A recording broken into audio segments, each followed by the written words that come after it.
Hello, chat. What's up, everybody? Thanks for your patience. Welcome, welcome. We got the art screen set up. I was fiddling around with Logic before the stream started, and I noticed there was a pretty significant amount of lag between when I'm playing and when it was actually recording, and that was a deal breaker. So I'm just gonna check to see if it looks better now. Much better. I'm going to check it with guitars. Good to see you, everybody. Thank you for hanging out as I got my shit together. Thanks for the raid, Jack. Good to see you, Dan. Mox, Kenj, always good to see you. All right. Let's do this. Got my bass back. So happy. Oof. I can't have, for whatever reason, I can't have Logic on my screen while OBS is open, so I just have to go back and forth.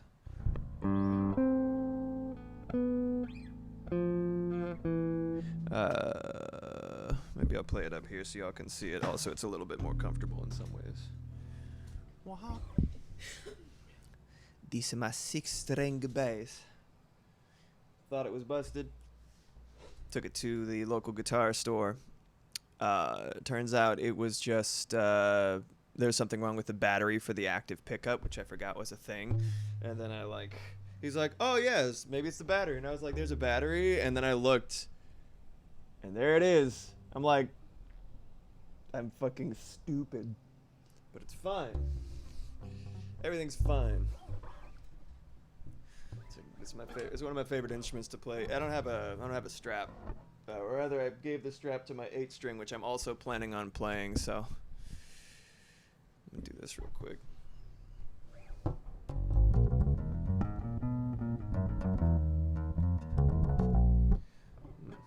I've been so used to playing in open tunings, I'm like, did I forget, like, the most basic scales? Crazy.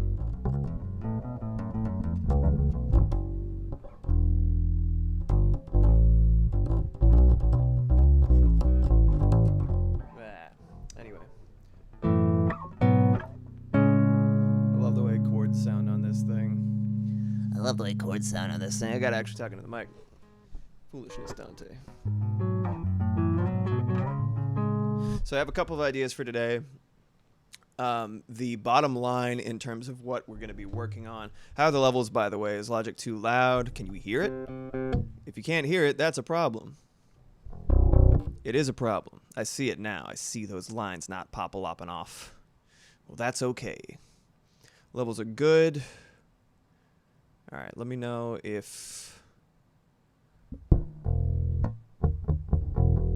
Awesome. Thank you so much. Okay, so now we just got to make sure that it actually ends up being audible. Window capture. And let's switch back to application capture and get the Logic Pro going. Restart capture. Oh! Yeah. Yeah. All right, let me make sure it's a little bit lower because it's like super fucking loud for y'all. Oh, they removed the volume? That's so nice. So before there was in Logic there was a sort of like volume slider up top right here. I don't know if you can see my cursor. You should be able to. Right here. And it just added another layer of, for me personally, I don't know if I'm a stooge or what, it added another layer of confusion to mixing when you're trying to get volume balance just right. And, yeah, I didn't like that. It's impossible for me to see how big it is on the screen. Let me open it on my phone real quick. Also, it'll be good to see chat a little bit easier. Thanks so much for hanging out with me. All right, let's see. Okay. It looks okay. It's a little tiny bit cut off, but not terribly. But you could not, in fact, see my cursor, which is fine. Oh Oh yeah, scales are different on the 6-string bass.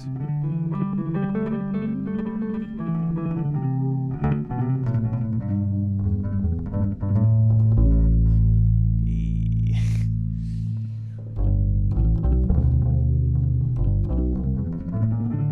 All right, it's just fun to play. It's a nice instrument. All right, so the basic idea, the project that I have in mind for today is to make some nice kind of energetic accompaniment for my finished month of animations. You know what I mean? I only have 3 days left to animate, which is, I believe, sniff, dance, and clap. I could be wrong. They're all verbs. For those of you who don't know, during the month of May, I had this event in the server that I run, the Blecken Crew. Here's the Discord right here. I think everybody in chat's currently a member, but for any VOD watchers or what have you who are curious, there's the Discord. Let me know if you need a link in the comments or something.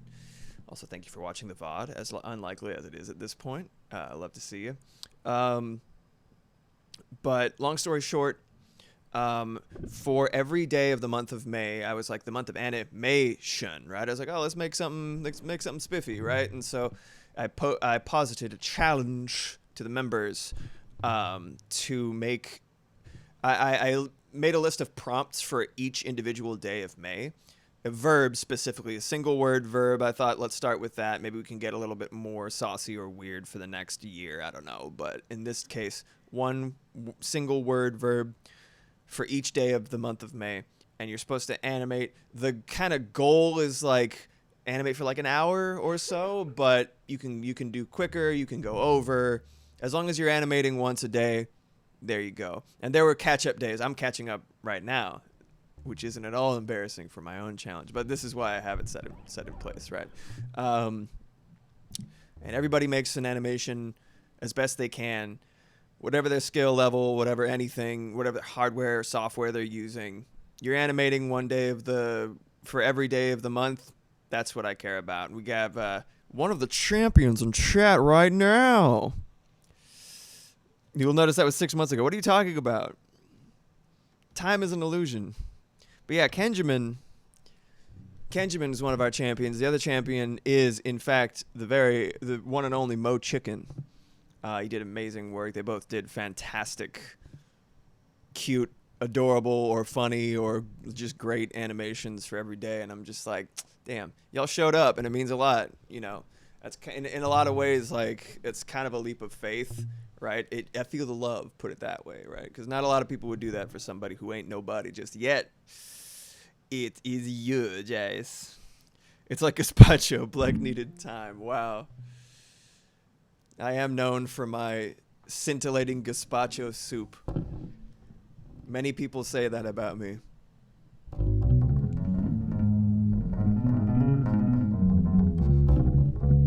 So, just warming up a little bit. I'm thinking something kind of like a high BPM, some electronic business, but I can't not play some kind of string instrument in a piece. I made maybe one song that does not actively involve a stringed instrument. 160 BPM? Yeah, something along those lines. Exactly. Good to see you, Kat. Hope you're good. All right. Yeah, we're talking like 160 to 180, like straight up like DNB pocket. That's really hard to play on aforementioned string instruments, but we ball. So what I'm going to do real quick is I'm going to open up my drum software, Easy Drummer, which is, I mentioned it before, but I always like to sort of quote unquote defend my honor, right? When it's like, yeah, it's called Easy Drummer, but like the reason that I use it is because it's drum samples that are played by actual drummers with the expressed purpose and consent of using them in other people's music using these pieces that they play. So everything's on the level. The performances are great. It's already kind of mixed a little bit. And I'm not a drummer. So instead of me having to hire a drummer, which I would if I had the money, by the way, there's nothing that replaces live drums at the end of the day. Like if it in like a aspirational capacity, if I had the ability to hire a drummer, you know for a fact I would do that. I've got expenses and no money, so that's not happening just now. So instead, pay a nominal fee to get a couple of packs, as if 'twere a video game. And there you have it. We got Easy Drummer. Look, also it's cute. It's very cute. See, look, it's got a little doo doo. God. You could remix Running in the 90s. Or Deja Vu, I have been to this place before, higher on the beat. Fucking love Europe. It's so funny. All right, so when I think DNB, I think claustrophobic. It's a really good. Also, it's so edgy. Look, if you can see, there's a little man with the screaming face in the middle of the drum. It's very cute. It's so like, oh, look, he's in a padded cell. Oh, I guess it could be like an insulated room, but like it really looks like for edgy boys.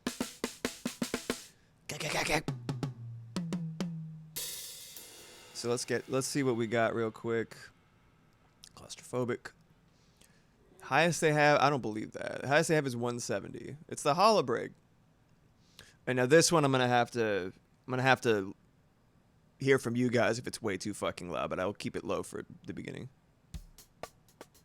Oh, it's so cute. Oh, okay, hold on. I have it set to follow host. That's no good. Preview original tempo. There we go. Full on Powerpuff Girls shit.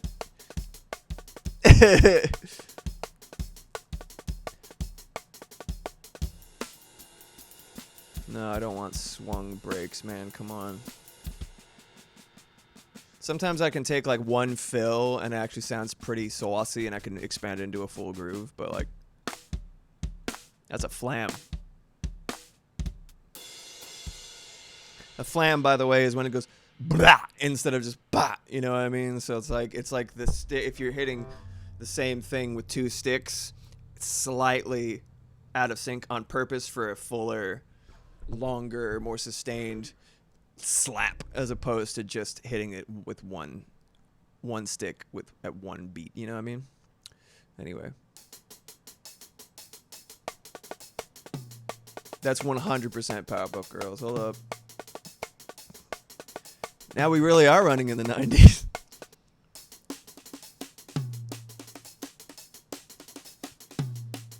I hate that tom. Boy, I hate that tom too. Give me Funkmaster Jabbo, dude. Give me Funkmaster Jabbo over here. So the funny thing about these right here, so this is a pack called Easy X Funkmasters, right? The Funkmaster set was recorded like by the actual two drummers of James Brown and his band. So it's Clyde Stubblefield and Jabbo Starks. That's their names, which are the fucking most radical names. The city of Townsville is under attack. But yeah, so by the way, the fact that James Brown had two drummers playing at the same time and they were like great, like they did such a good job together, that in and of itself is pretty amazing. Get up, get on up. But yeah, when it says Jabbo Starks and Clyde Stubblefield, these were literally played by them for this purpose, for us to be able to enjoy their music. So I'm gonna try mixing a couple of different textures. I feel like I found one that was like really delicious in here. Wide and heavy. That bottom. Oh no, you can't see that. It's all the way over here. Hold on a second when it comes up. See, that's the category. That bottom. I'm gonna turn this down. It's gonna fucking blast my ass. Hold on. Okay, good.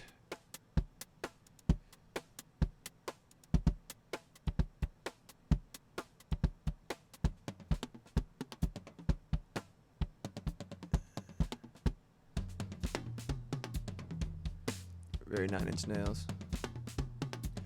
Trash and Crash. I kind of like there's like a weird kind of flat noise that comes with the snare for the claustrophobic kit that I find very enjoyable. It kind of reminds me of Lewis Cole.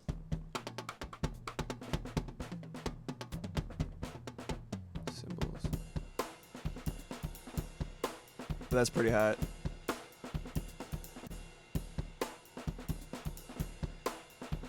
Let's see. I think type prog.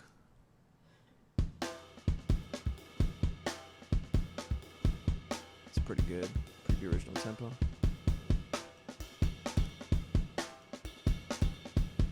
Good. I'm gonna turn this up real quick. Let's see how it sounds at like 170. This is kind of like a different way of. Let's see. It's like taking a sample and then speeding it up or whatever, right? I'm kind of doing that, but within the software. All right, tell me. Don't preview.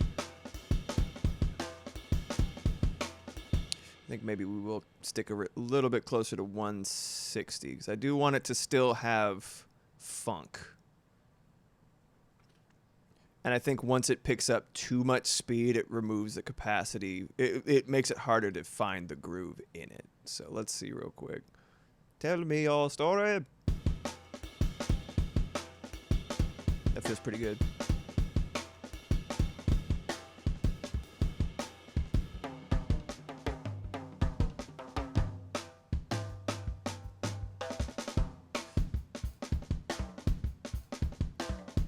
Oh, that could be like its own bridge. So I'm going to start with the low end after I decide on I'm basically just going to take one part of this loop and just let it ride the entire time. And I'll figure out I always figure out it's like I lay the groundwork for like the instrumentation. And then like basically do it all over a drum loop or a beatbox or, something like that. And then I do the vocals after all the other instruments are done, and then I figure out the drum fills and stuff like that, how to make it feel most organic and feel like it's going to pop. That bottom is going to blast your ass. Blackfoot Waggle.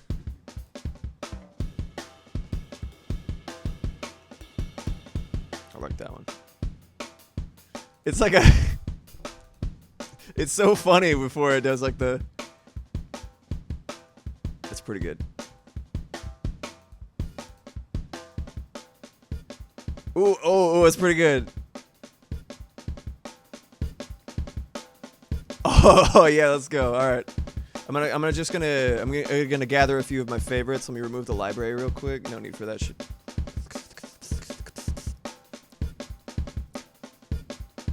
I'm keeping the MIDI data intact so that whenever I change the if I change the kit, it'll change with it. All the MIDI data is still intact. It's a little silly, a little old-fashioned. It's fine.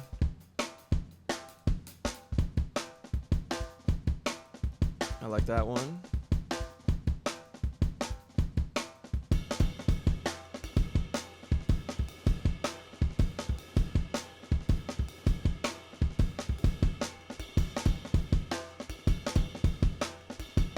That, I think, is going to influence what I do with the bass a little too hard. I want something a little bit more neutral, and I can always develop it from there.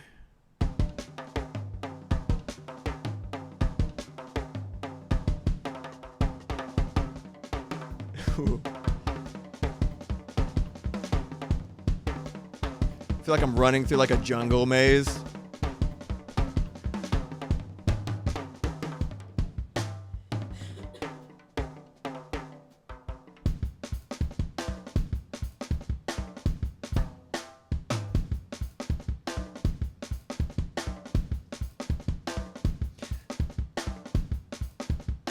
Okay, cool. I think we got a nice couple to work around with. I'm just gonna loop a couple of segments of this. Let's see. That one's fucking sick, dude. A little bit simpler. I'm kind of gonna order them in level of complexity.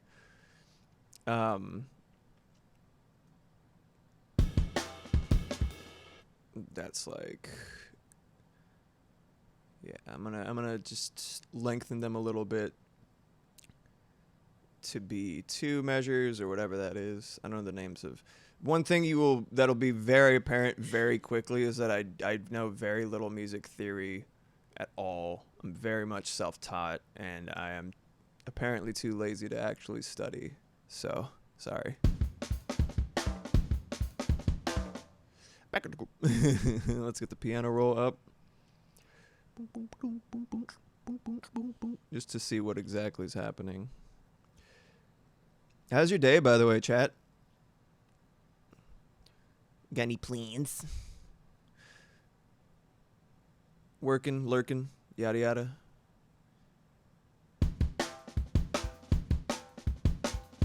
Okay, that's nice and solid.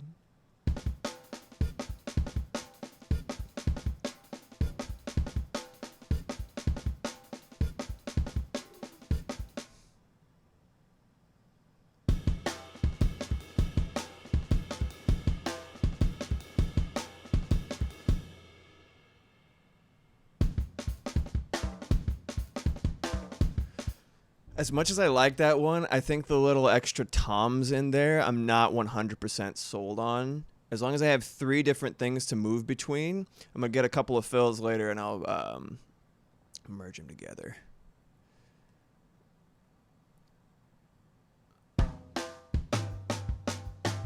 That's such a funny fill.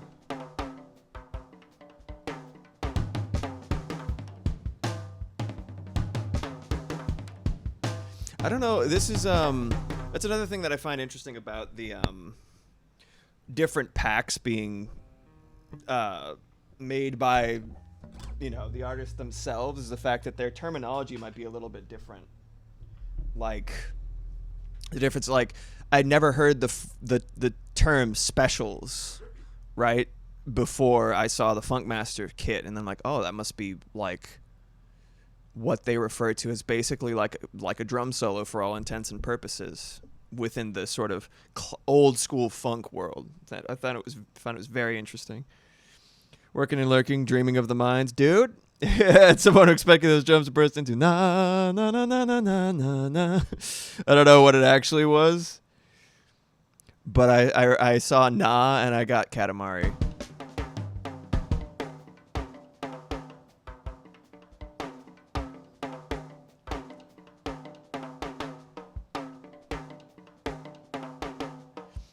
By the way, Kenj, I was thinking at some point maybe after I'm done with artwork today,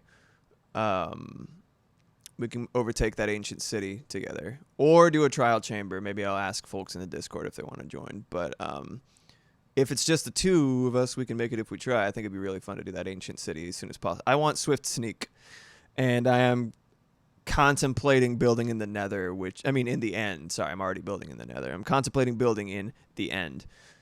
Expanding the skeletal empire, you know what I mean?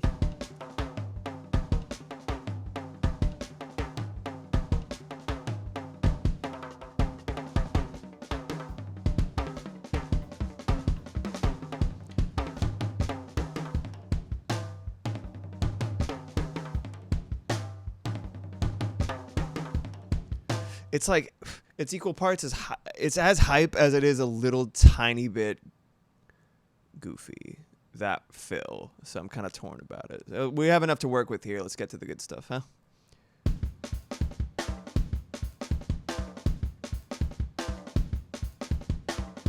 All right, so I'm gonna work on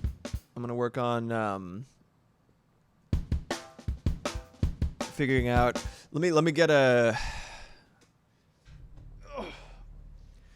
I kind of want to just do it with a metronome first, so the drum beat does not become unbearable by the time I've actually figured out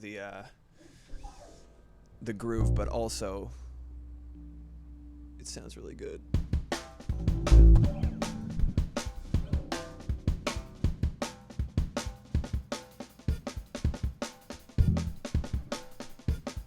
I have a commission I need to work on when I get home, but I'm super down after. That's great. Samesies.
Definitely gonna have some like,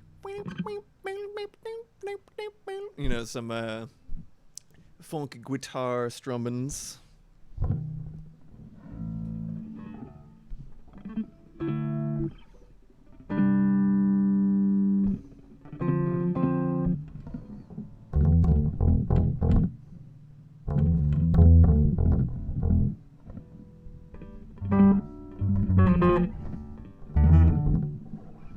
Octave on it, put a little bit of fuzz probably. Let me get, I already got the I don't think it needs the fuzz, but let's hear it.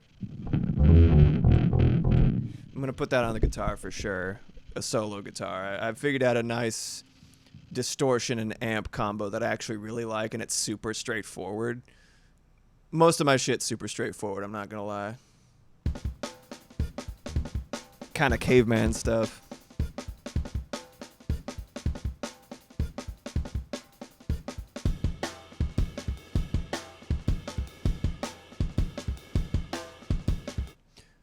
Put a little bit crush on. I want to put a little bit crush on fucking everything. I'm guilty as hell of that. Bit crusher. Ah, crusher.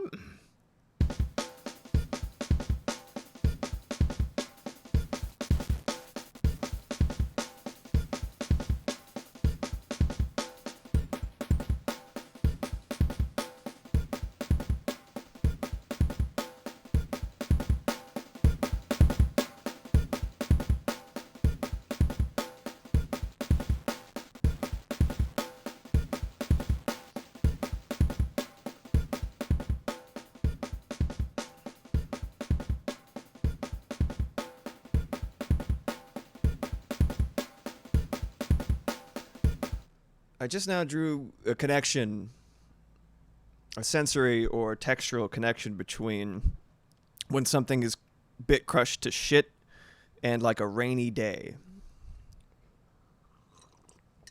Just think about the same. I want you to listen to this with me.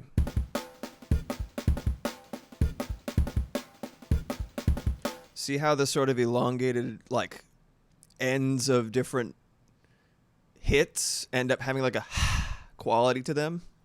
It kind of reminds me of like a car tire, you know, like the car tire is going through like a wet street.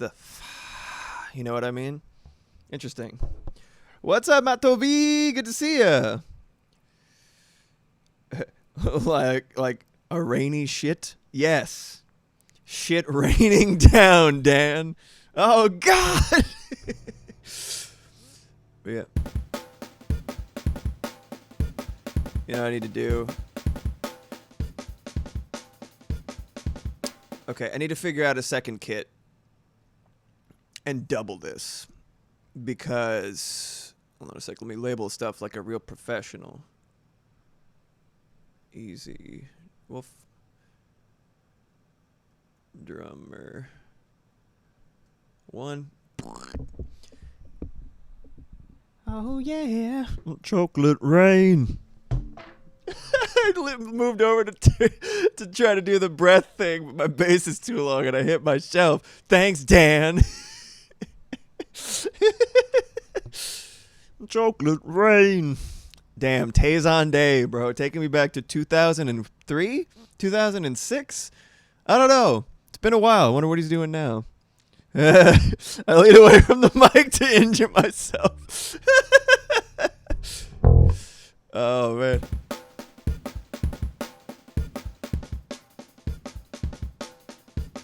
If I put the bit crusher in its own bus or send, then I could adjust how much is going there over time, and I can automate it. So I think I'm going to play with that a little bit later. In the meantime, I'm just trying to get some groundwork.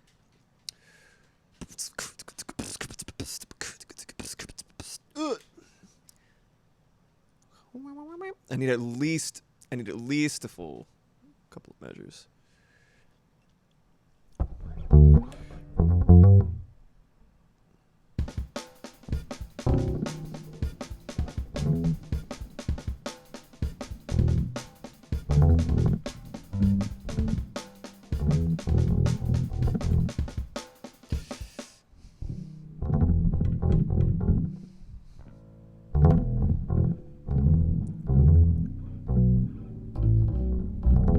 I think I'm gonna have to tap.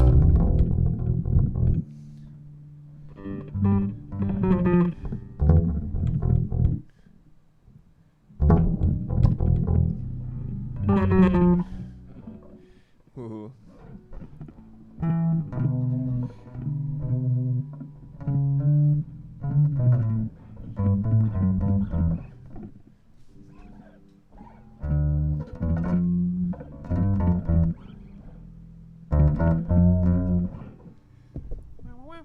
Carry on, Jabbo.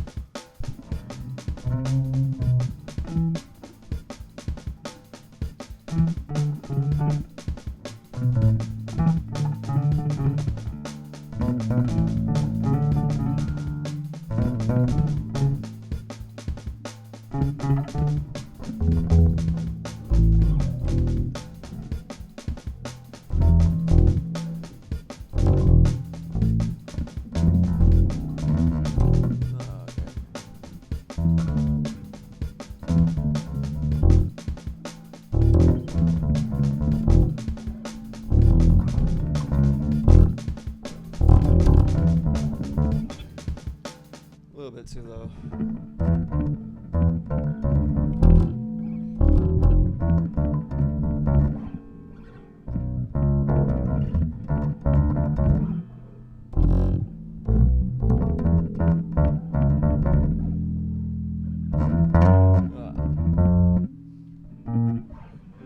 Yeah. Okay, all right.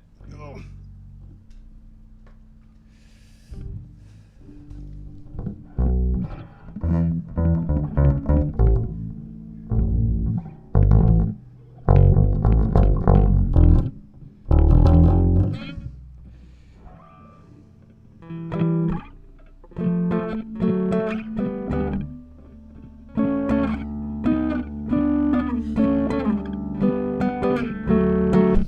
Wow. Because a fucking bass strings is so fat and meaty and juicy. I only need like 2. That sounds like pretty full. What's this sound like with distortion? Well, I need to turn a knob real quick.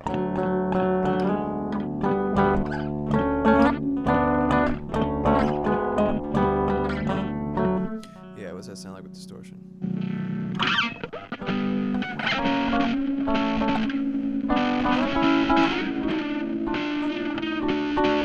You get reused to this thing.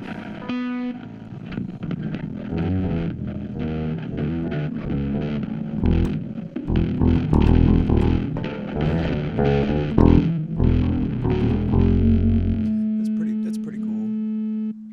Now what I'm looking for the bass line, like I said, I'll do the same thing with guitar. I hate the way this sounds out of distortion, but you kind of gotta. It's the more nasal part of the, like, this is what it sounds like. It's kind of like, without too much distortion, but in that sort of off of that pickup, it actually kind of reminds me of like the band Yes. But he hits it fucking hard. I can tell because it doesn't sound like it until I go. I'm like, oh my god, dude, calm down. But I really like the way that it sounds.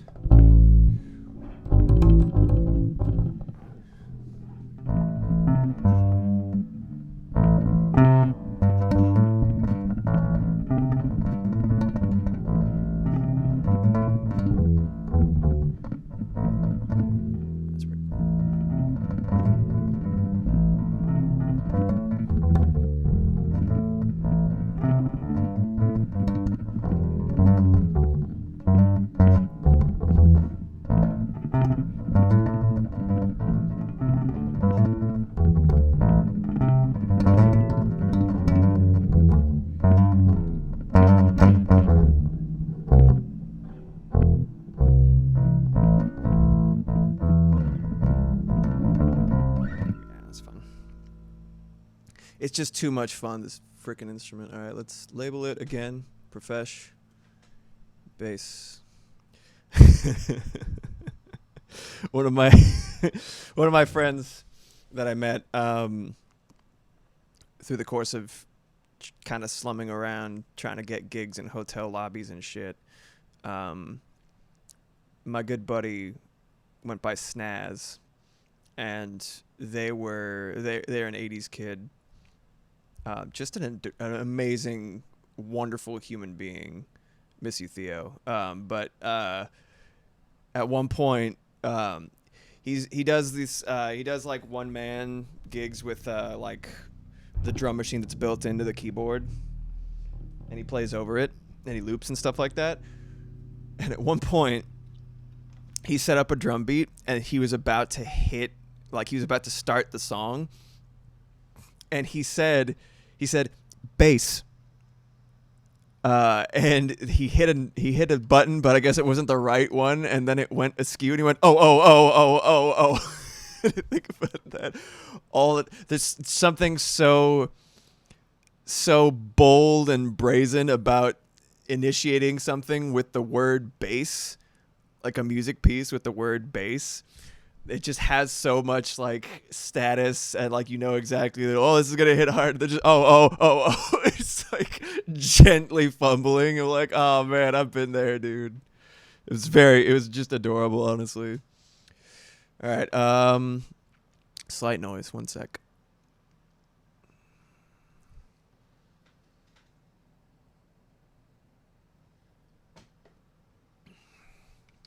This is the hatchet. Looks like a little axe. My dad got this in like the 70s. And I have inherited it. Lucky for me. It's a cute little instrument, and it actually like has a surprising amount of low end and attitude, something so tiny. So that's pretty great. Let's duplicate this. Hopefully it did not go out of tune in like the 8 seconds. Let's turn this down a little bit for the hatchet. The bass needs a little bit more juice.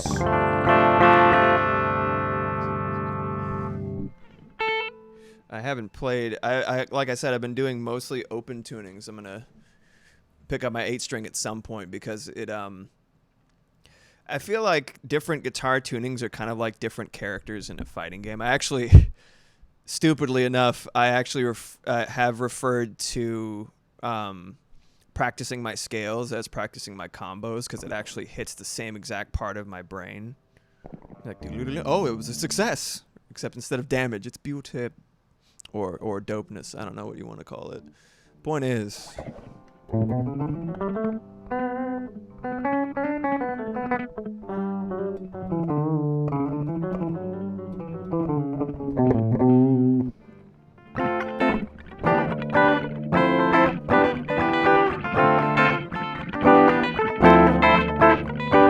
with the compression already, it sounds pretty good. Let's Make sure.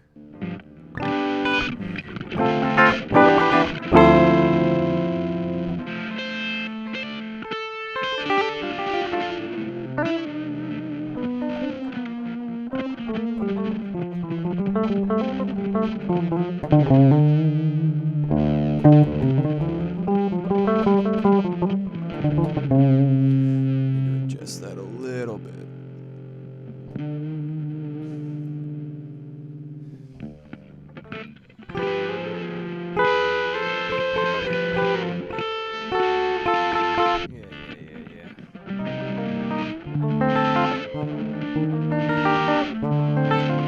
Oh, this is really sensitive to bending. Wow. Let's see. Mix. Got it just right. All right.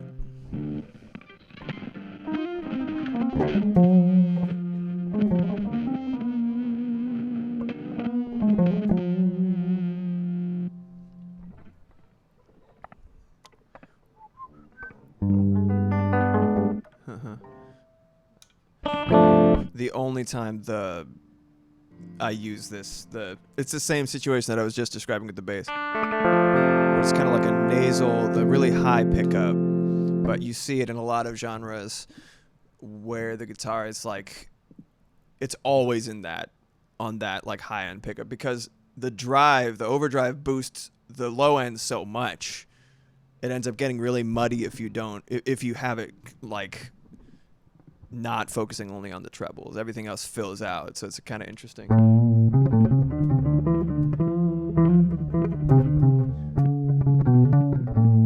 Is this out of tune already? I'm gonna cry. I just tuned it yesterday. Whoa.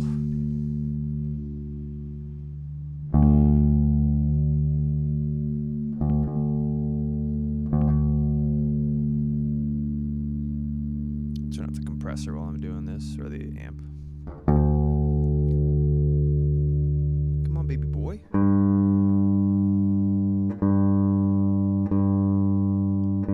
I think it's DGC FAD. I think so.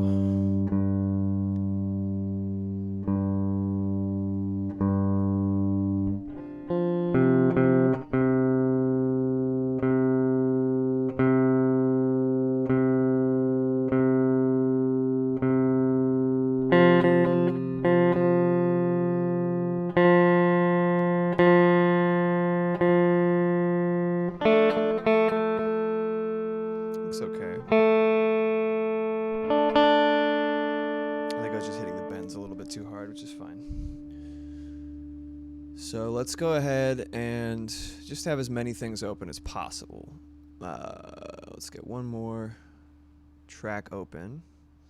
Software instrument. Let's do Mellotron, because it's literally just like too good. It's just too good. And I can twiddle the knobs on this little guy that I've got right here, and it'll actually affect the virtual knobs on the machine. Hold on a second. Let me pull it up real quick. He's just a little guy. What do I have? Spooky drone. Is that the one? I was working with this in terms of like, I was making another drum and bass-esque piece, and I was like, oh, fuck! Is this some Undertale shit or what, man?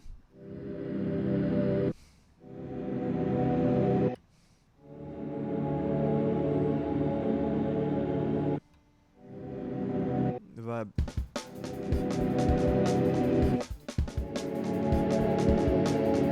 There it is. It's a drum and bass song. There it is. That's it. That's all you need, man. Let's get the piano roll out of here.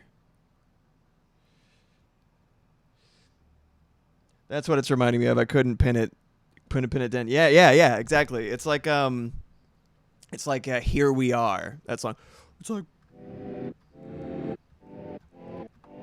the major version of it. I don't know what the actual chords are. But you get it. Yeah, it's the same shit. But something about it being tape based, or at least emulating tape based, like that's what the Mellotron was. It was a classic old school synth that used tape recordings and adjusted the tape speed. That's what this literally says right here, tape speed. So I turned it all the way down, and I put a tone on it so that it was like removed the high end, so it's like buttery smooth, and I transposed the shit out of everything way down. So now it's just like, it's like this, and there's like this weird little twinkle in there. I don't know if it's like an artifact or what, but you hear that goes, like, it's fucking crazy. Just a little boom bap is that easy. One thing I say frequently in the context of music is making music is easy. Making good music is hard. Like, I feel like a lot of drum and bass kind of walks that line because it comes from like, it often comes from just like a very specific taste. And if you have that taste, I know I do, it's very difficult to not just like, yeah, all right. But like real quality in terms of craftsmanship, in terms of skill level, in terms of execution and stuff like that, a little bit trickier. But like this is basically just fun little action junk food. I love it.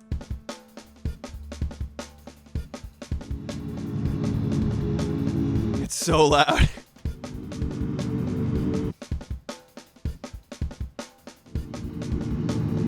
Little weird dissonances in there. Whoa! Crap my pants. Happy Halloween. I'm hoping between the more melodic instruments and stuff like that, I can figure out a melodic foundation, because I think I've got a groove developing in my noggin.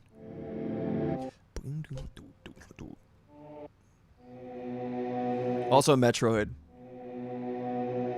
Any choir synth of any kind, just immediately think of Metroid, 100%.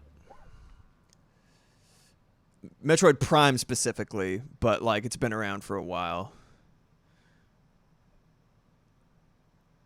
Metroid Prime soundtrack, all the Metroid soundtracks are pretty fucking good. Pretty good. Got Spooky Drone. Let's get a retro synth up in here.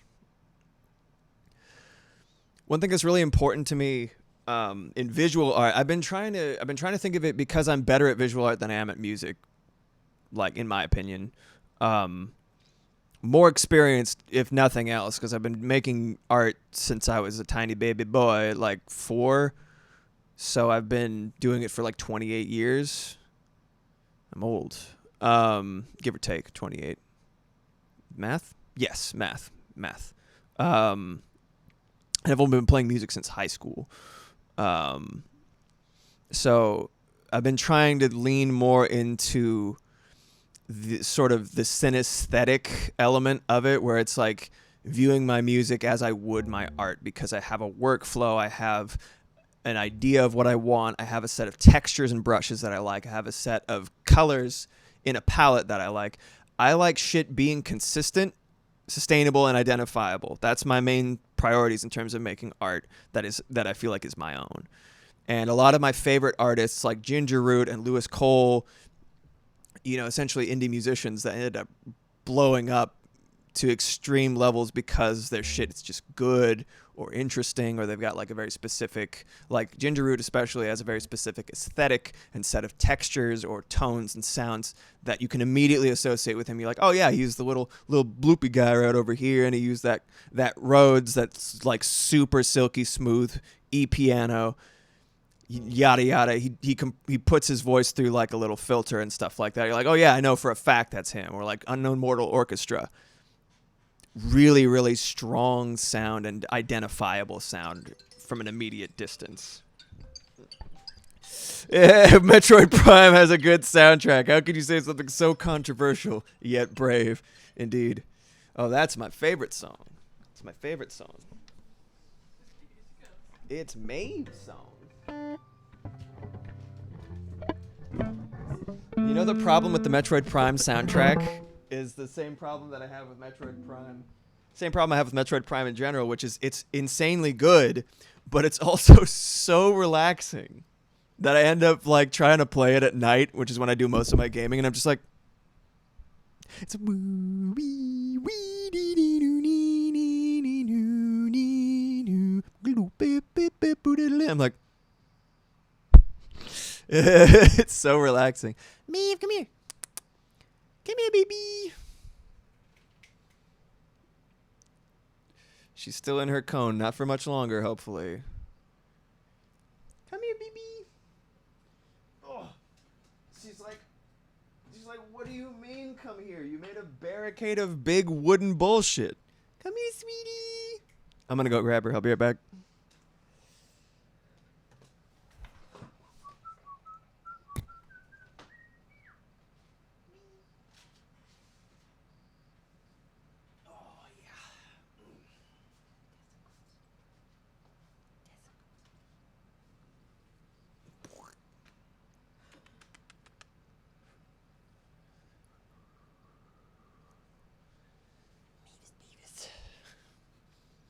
Hi, Maeve. You a little crunchy. Yeah, you tell him. Tell chat. Tell chat your business. She's purring. You're so nice. Do you want some food? You see the ears. You want some food, baby? Oh yeah, I'll get you some food, okay? Thank you for being so kind. Let me give you a little snuggle. All right, friends. Well, I'm gonna go get some food for my little angel baby. Why don't y'all do the same? Take care of yourselves. All that jazz. I'll be back in a moment or less. So yeah, get yourself some food. I'll get my cat some food. Probably eat some of my breakfast burrito that's sitting here cold and longing for my touch. And I'll see you guys in a bit. All right, let me get to the controls real quick because it's in a different fucking window. Wah! There we go. See you soon. Woohoo!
Thank you, my dear friend Aina Morte, for the shout out of the Discord. Also, hello. I didn't give you a proper howdy do when you came in. Good to see you, man. Aren't we, Dan? Aren't we all longing, cold and longing for the sensual touch of a big breakfast burrito? A big, girthy, thick breakfast burrito? Yeah, man. Did I show you guys some of the things that I found? It was like this is a serious one that I found that I really, really like. It's beautiful. Anyway, I found a boyoing. Doesn't that sound just like? What does it sound just like? It sounds like exactly. Let me pull it up so you can actually see it. What it looks like in the retro synth. For any who care. It sounds just like the noise from something. I don't think it's Springman stage from Mega Man 7 because there's a little in there. Like there's a metal clacking noise. A mastodonic throbbing sausage filled breakfast burrito. Nice. Mastodonic is an underutilized word. Sounds just like something though. What is it? Is it Breath of Fire 2? It's like definitely Super Nintendo or something. Could barely hear that. It's actually all sub. That's interesting.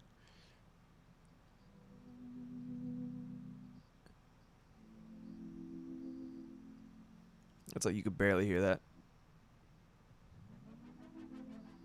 Why is that so quiet? Sounds like a slime gel in the Breath of Fire games to me. Yeah, okay, that must be what I was thinking of. Absolutely.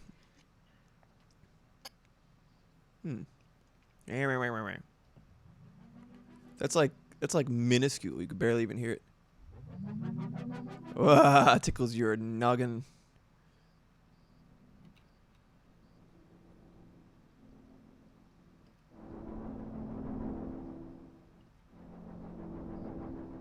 Ooh.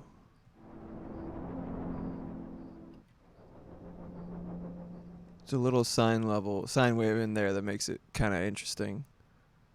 Oh, yeah. Winnie the Pooh. It just sounds like Winnie the Pooh. Yeah, exactly like him. And there's even a little after he stops. Ooh. Can I bother you for a spot of honey?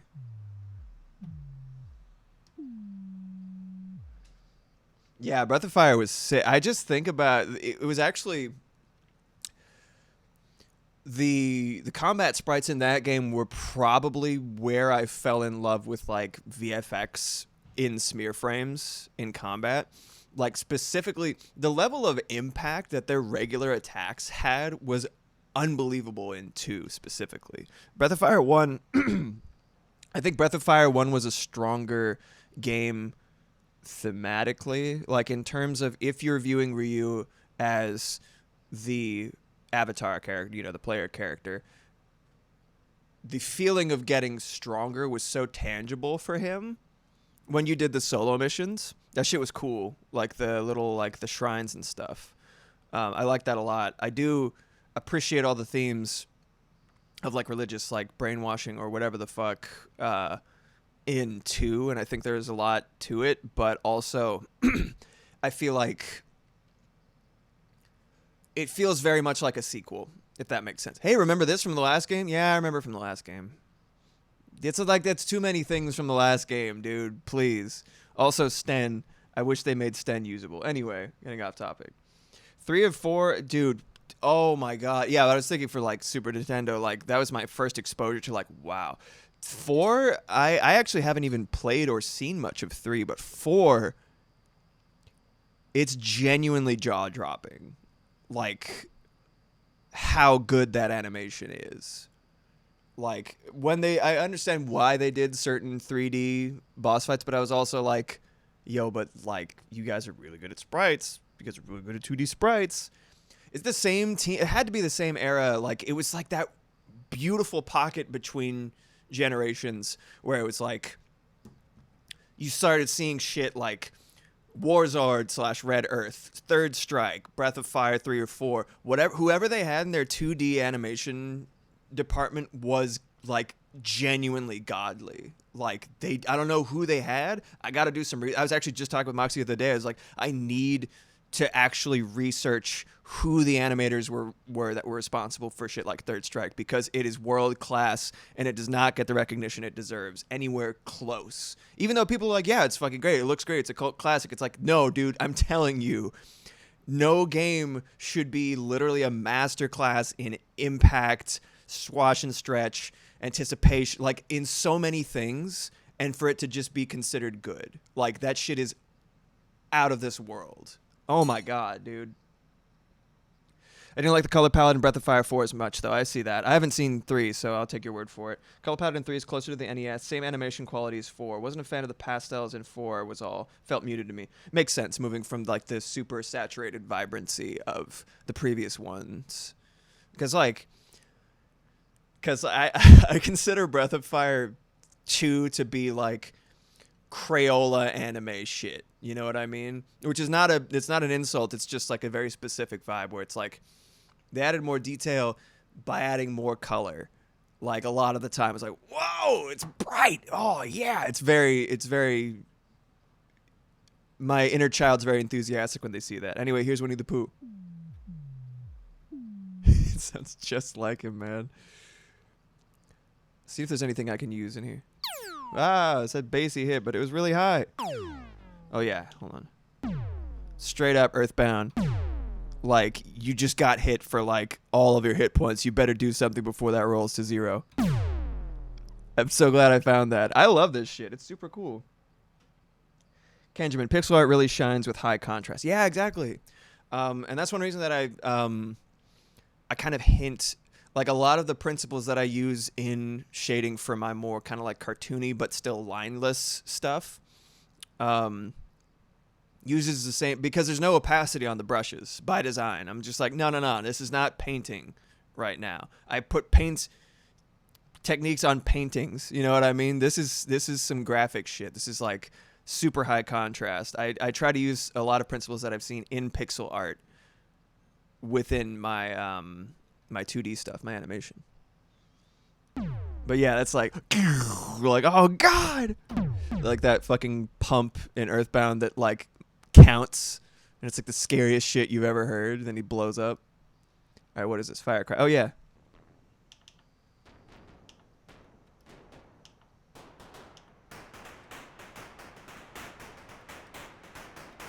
I'm just playing that. This is why I love the retro synths. You could just fuck around and then you find all sorts of crazy shit. I like simple stuff that you can take really far. Accessibility with a high skill ceiling, it's my favorite. Smash Brothers, come on. Oh shit, yeah. That's literally, it is all a resonance. That's all sound effects right here. See if I move this down. That's actual note, but it's all this fuzz little boom. I am fucking around, but it is in order to find out what I think would go well in this, just so you know. Oh, terrible robot baby. I agree. That's awful. Sick ass noise though. You could put that in a horror game. Oh yeah. Rockin', basically. Oh, this one's nice.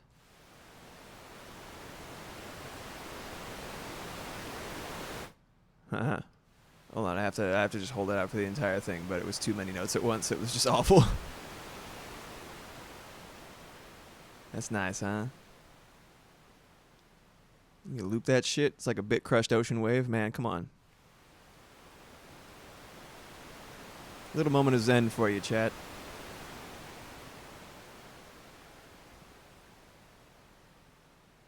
This ocean breeze. What do we have? Pad, sign, and pulse. Wow, Jesus, fuck, Lord, ass. All right, here we go. Too many octaves up. This is actually what I used for the intro. But it's synced to this. This is what it sounds like ordinarily.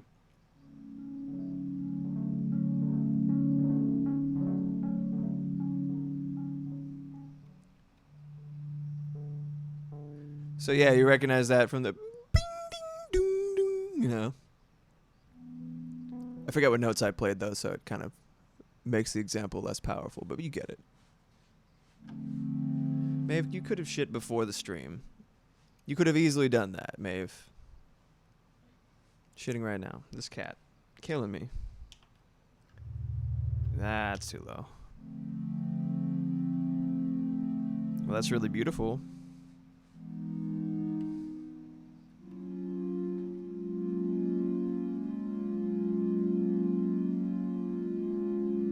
It keeps going until you let go. Okay, got it. Does sound like lower. Oh, terrifying. Good to know. Awesome. Oh, that's too low. Huh. I wonder how that would sound with an arpeggiator.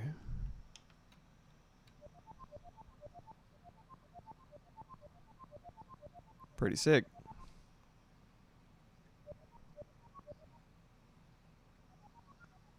That's really quiet, though.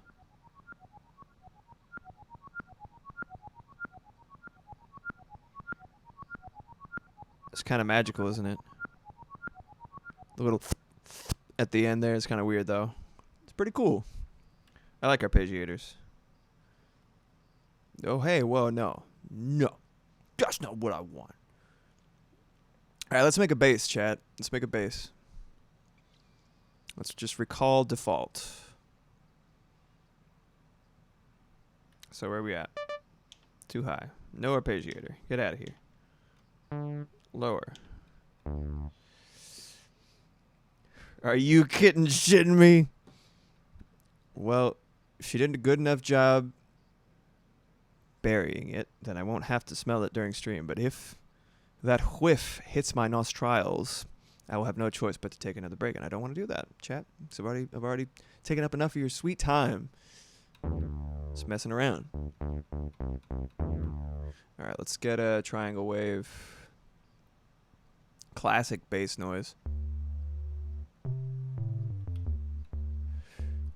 Let's see what else we can do to it.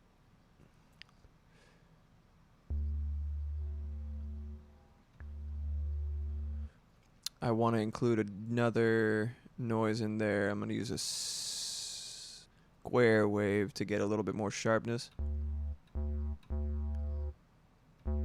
One advantage to synth bass is you can get it really low without worrying about like muddiness as you need to do for an analog instrument or an electric instrument, I should say.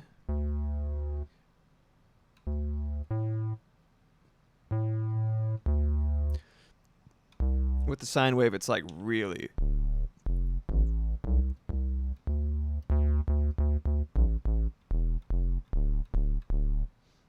Okay.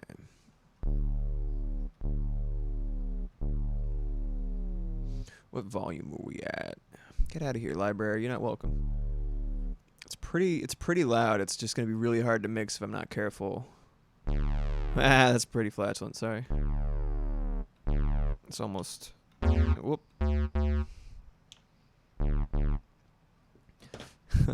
One of my cats threw up something that smelled awful this morning. Stank up the entire top floor of my apartment. That's dreadful.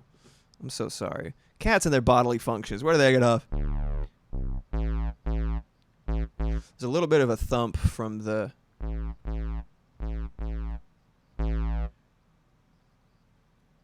sub content. Let me do this real quick.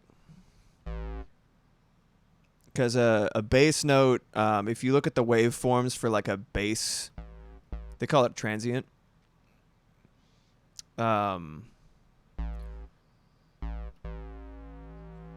If you look at the waveforms for a bass hit or something like it, it's never like. Let me just zoom in a little bit. Let me zoom in a little bit. So see this right here? This is the ADSR curve, which is ADSR stands for attack, decay, sustain, release, which is the path that a note takes on its journey to actually become a sound, right? So this is kind of how it starts, which is the attack is 0 milliseconds. It literally is binary, on or off, right? Like it hits and there's no lead up, no nothing, no, you know, no nothing. The decay is how long it takes to get to the sustain. So it's basically like between attack and decay, that's like how long. It's basically like the shape of how you hit the note, right?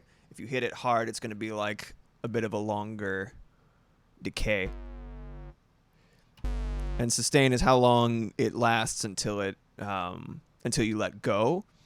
And then release is how long it takes to get the fuck out of there. So I already took my, like, when I hold up my finger, I'm going to be taking off the note, right? And then it kind of fades out, right? So with just these 4 parameters, you can make just about anything. It's super goddamn cool. I absolutely love the retro synth and anything like it. This is how you make a drum hit, right? It's just a little spike.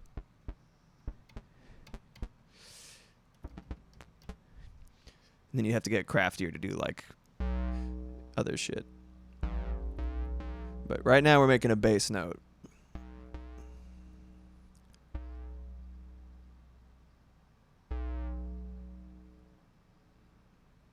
Make it nice and sharp decline, right?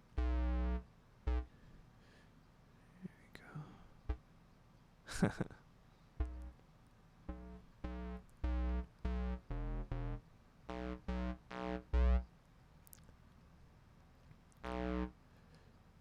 I could have definitely explained the ADS, the attack case, sustain and release a little bit better, but I'm not a doctor. Thank you.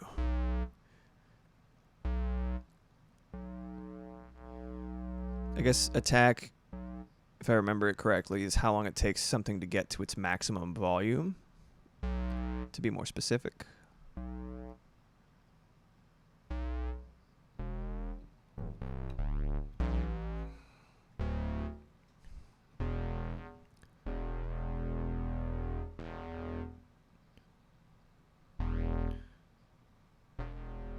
No sign.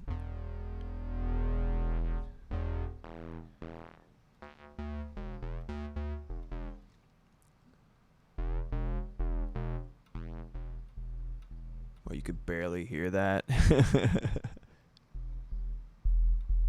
Oh, shit. When you add, because it's so low, when I add the sign, it just is all sub bass. A little texture with that. Hold on.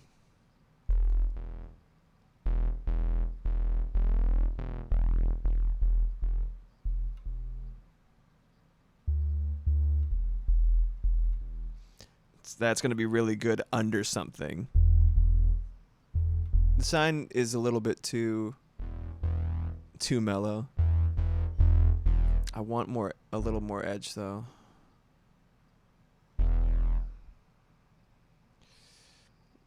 That sounds right. Granted, I only know attack from watching OBS tutorials. I got you, Kenj. I read it properly. Don't worry about it.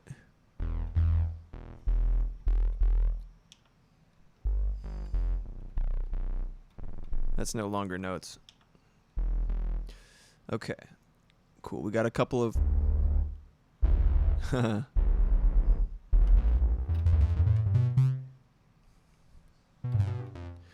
think I'll lower this a little bit more.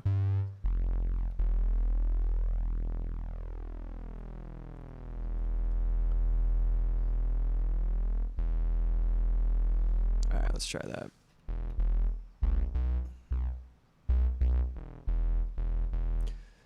What we're really doing at this point is adding a texture to... Ooh. That kind of makes it kind of sound metallic. I want something smooth, but I do want a little bit of resonance. Sounds like I'm tuning a TV, doesn't it?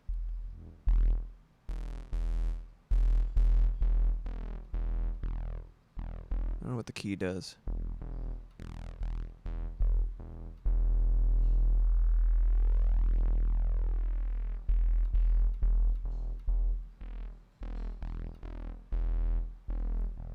I'm sure this is riveting. Where are we at volume-wise? It's really loud for how quiet it is. It's ironic. All right, cool. Excellent. So let's do retro synth bass. All right.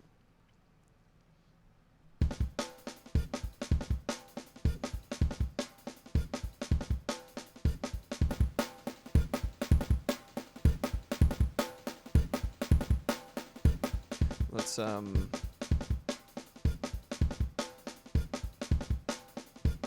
right, cool. Tuning a TV. I, a young man of 40, have no idea what you are speaking of. I am such a terrible typist that you know how to translate me. I should feel honored, quite frankly. Not at all, not at all.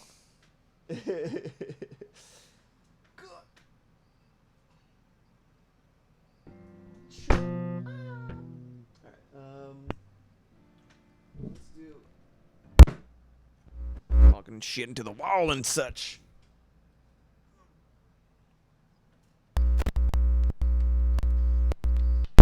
I've fiddled around with enough things that I think I know what direction I'm going. And again, it doesn't have to be like experimentation's experimentation, right? If I'm doing something and I'm enjoying it, I can apply the knowledge that I get from this to other projects.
I'm going to try the 8-string. I guess, like, my set of wavelengths is, like, really malleable, really tenuous. I don't know. But this is exactly what it looks like when I'm trying to figure out who I suck as the least in a fighting game.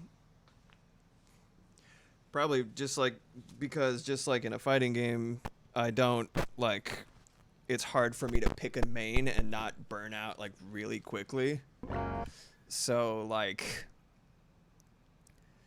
you know, I end up bopping around a lot trying to figure out who I'm vibing with at any given time. Let's turn on the.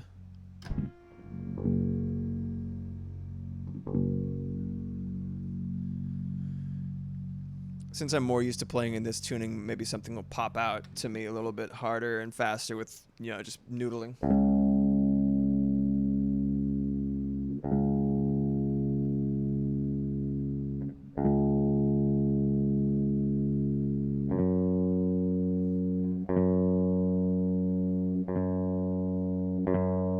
There you go, buddy. Faff.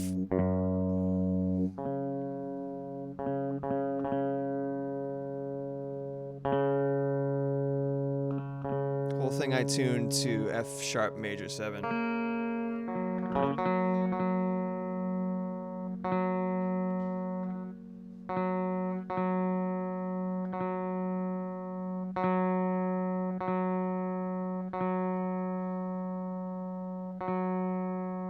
Come on, man.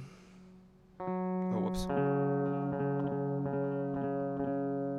was on the wrong fucking dial. The wrong knob. The case of the wrong knob.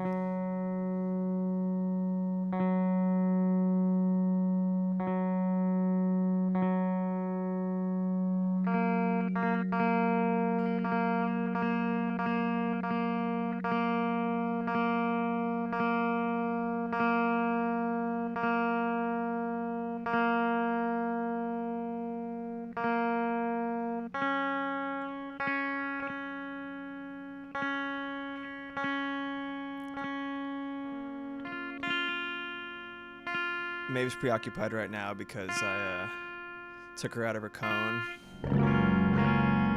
And so she's taking this opportunity to luxuriously wash.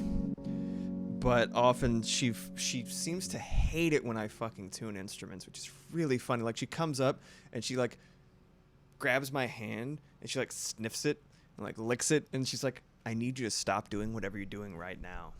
It's important, Father.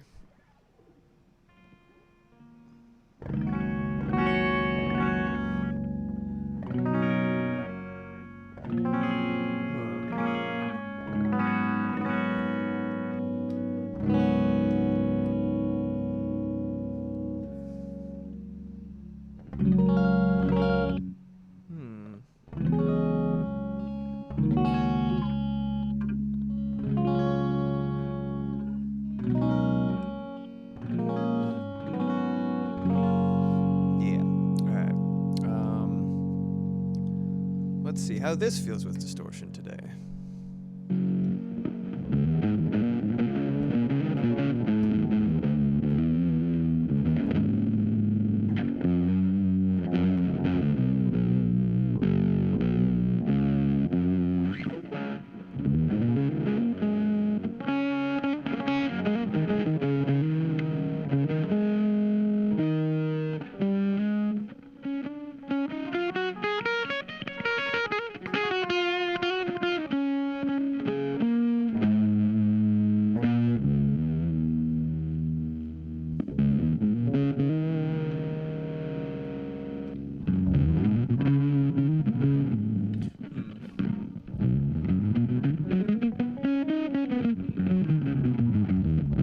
This needs a little bit more treble in the EQ because it is just completely non-existent, which is great for the bass itself, but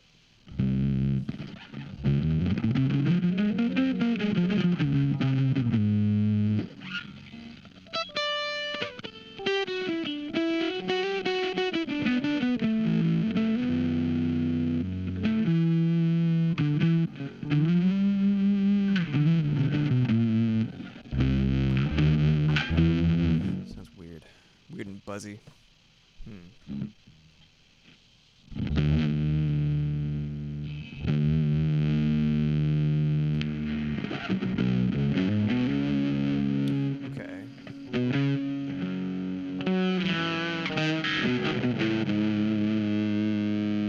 Yeah, I don't like the way this sounds on this setting. Maybe it's the mids?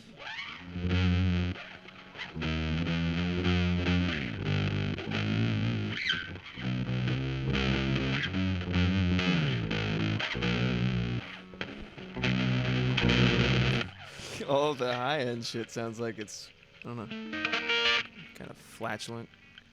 It's really, really weird.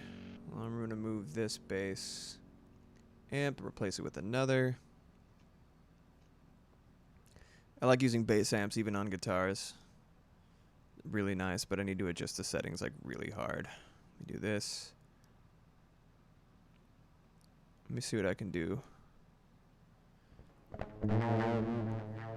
It just sounds really bad. Let me turn off the distortion.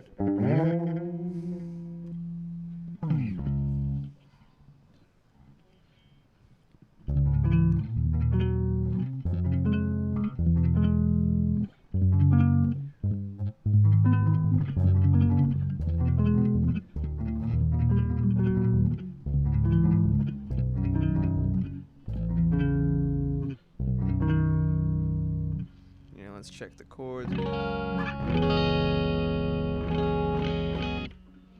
Yeah.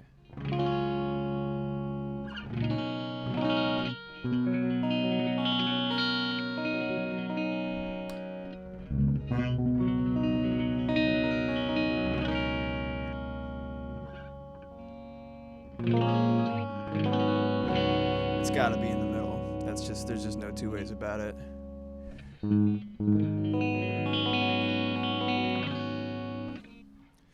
Yeah. So let's see what we can do with the beat. Let me just put a metronome on real quick. Tat, tat, tat, tat.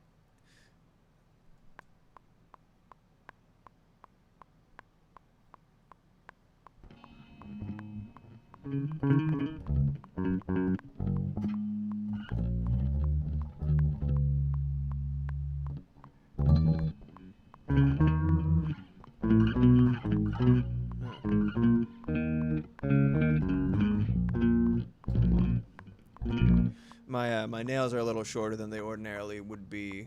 I've started doing this technique that I don't know if anyone else is doing, because I don't know if it's even like wise, but it's working for me. Both these nails have to be longer than a certain point, but basically I tremolo multiple strings at the same time. And it's really fun. It actually sounds pretty good, because a lot of the time if you're trying to do tremolos and stuff like that, you got to be on one string at a time, because if you're trying it with chords, it's with as much distortion as they put in stuff like metal or like anything like that, it's going to sound super goddamn muddy.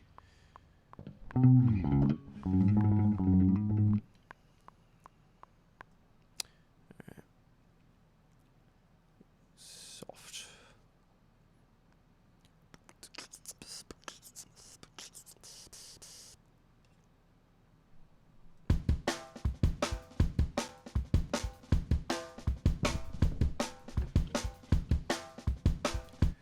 This really demands a bing bing, which this would not be for.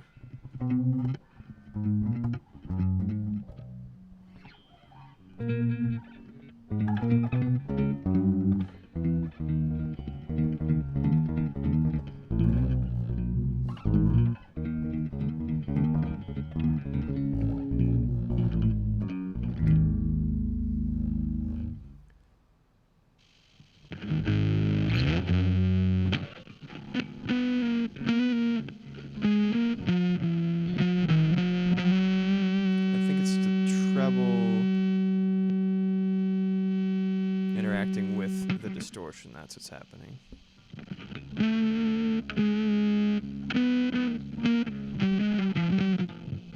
Yeah, that's not it.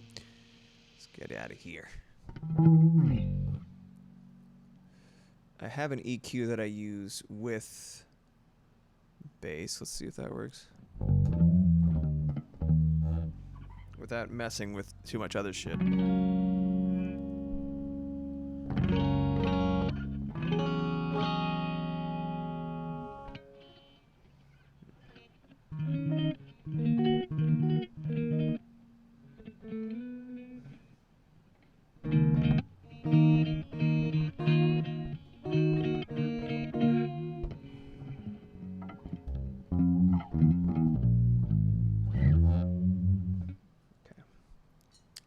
coffee. How do you take your coffee, chat? Do you like it all black? You like it sweet and creamy? How do you take your coffee? What's your favorite coffee drink? Or do you drink tea?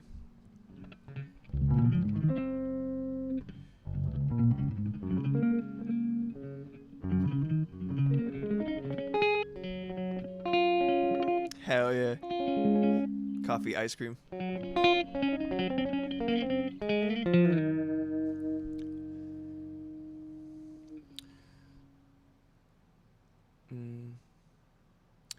I'm really bummed that this distortion works on the bass and the guitar, but not my buddy here, the 8-string. I do have kind of a go-to amp that I pick.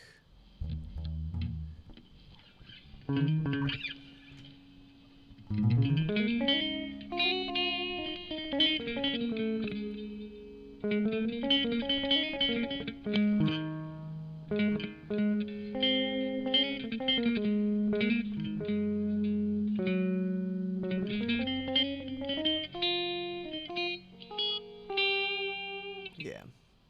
All right, so let's go to the crunch. Anvil shred crunch.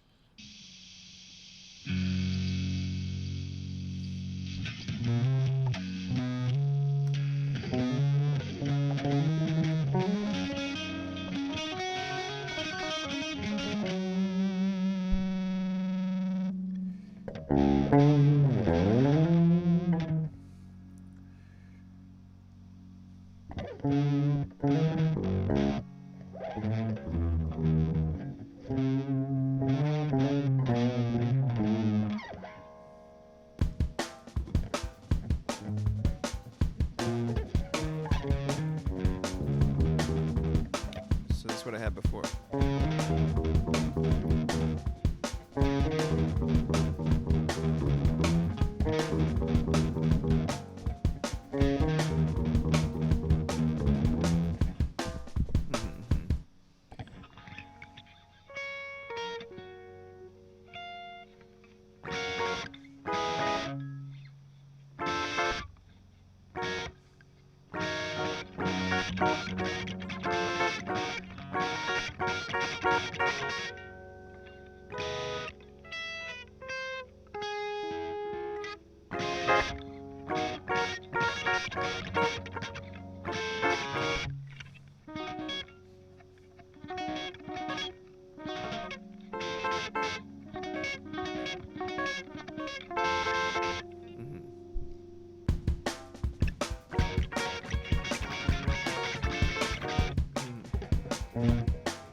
Yeah, it's a good start.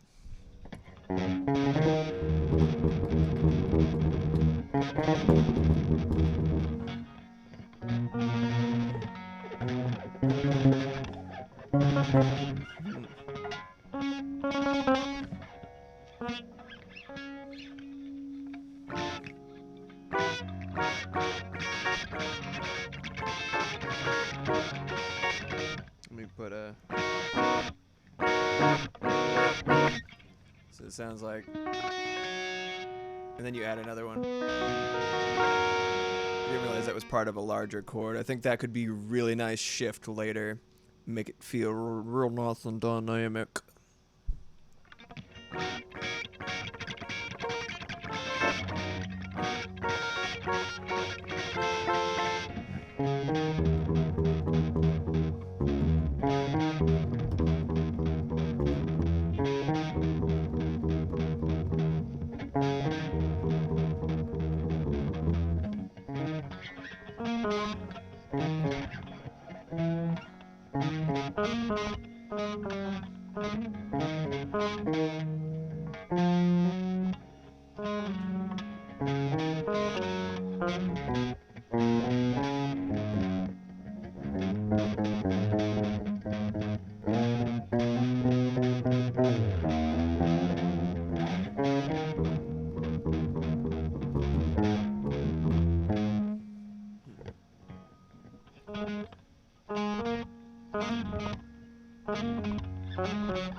Oh man, it's so nice to have like these in this tuning, these skipping a string between.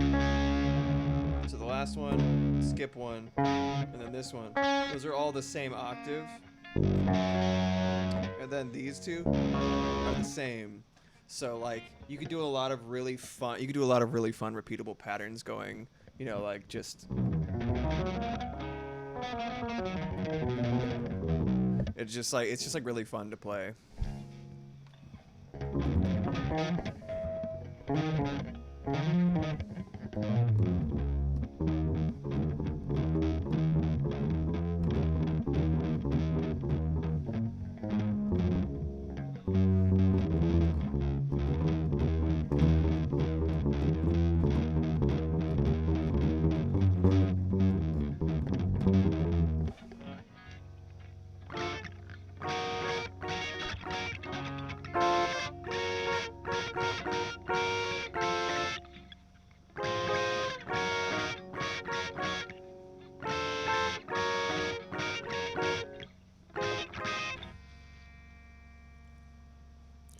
So let's turn up the gain a little tiny bit.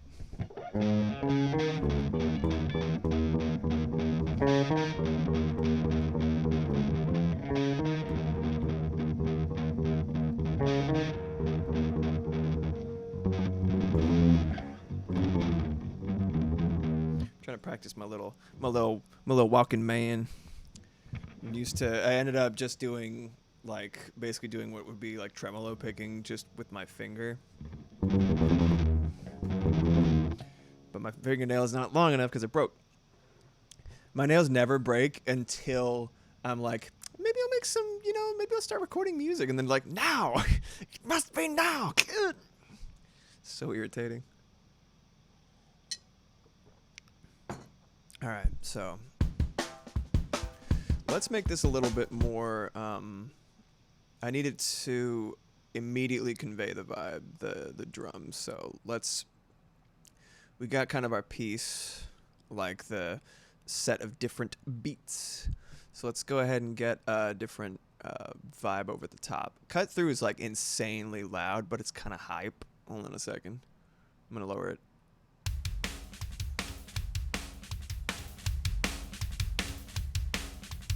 It's very like metal, like that's where I got it, is the Metalheads pack.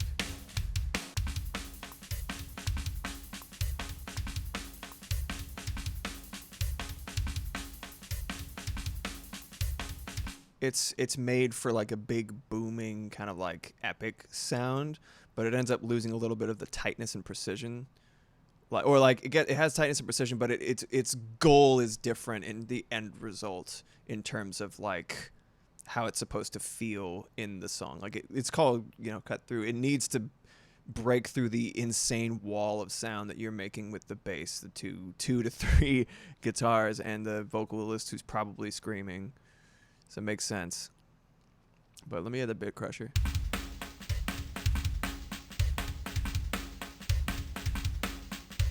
I'm not gonna lie, that's hype as fuck.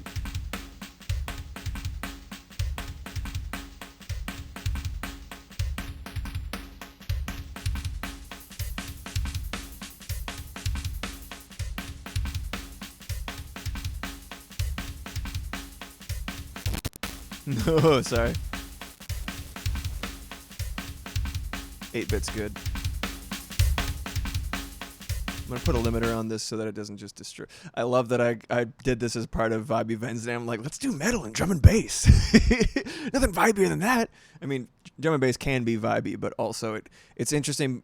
I think one of the reasons that I'm drawn to it as a genre, not necessarily saying that's what I'm making right now, because I'm sure people could contest it. But like things adjacent to it is, as a genre, it's interesting because it goes incredibly hard and incredibly soft at the same time. You got the pads usually doing something super mellow and like soothing, and then you got the beats like you're like, oh my god, I don't know how to feel. All right, let's go. Oh no, I don't want to search, silly.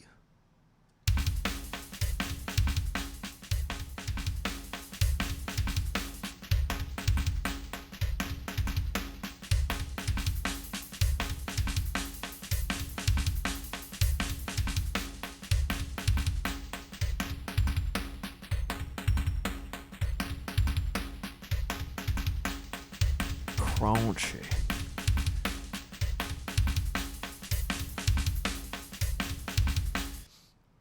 One thing I learned when I was taking my music production class is small moves. What you want. Like, I'm not a subtle person in terms of art or music or anything like that. I mean, I guess you could argue that I'm a subtle person in terms of music because I do a lot of really mellow or soothing shit. And you could argue that a lot of the guitar work that I do is kind of subtle, but like in terms of taste, I guess I really like big bold choices.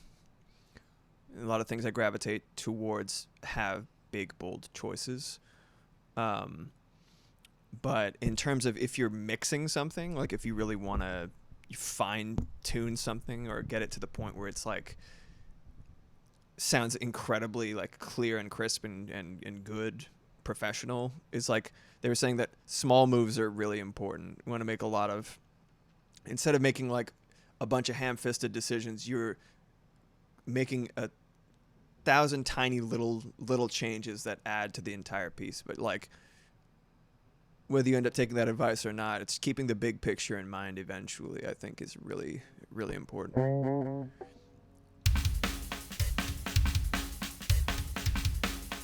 That kick drum's fucking insane, dude. There's a lot of like reverb on it. So it's like poof. Special attack. Yeah, that's like loud as fuck. Hold on, let me put a limiter real quick. Oh, and I should be recording in low latency mode. I'm gonna do that after this.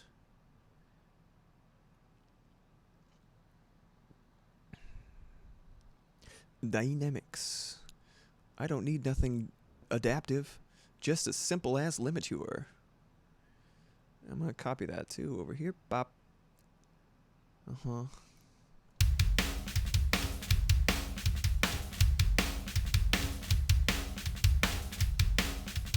Let me get a little bit of another intro in here real quick. What are you doing over here, buddy?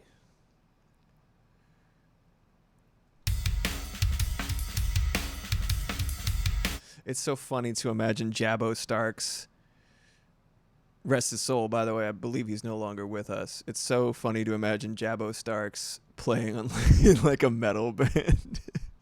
That's what on like a metal drum kit. I'm sure he could do it. It's just funny.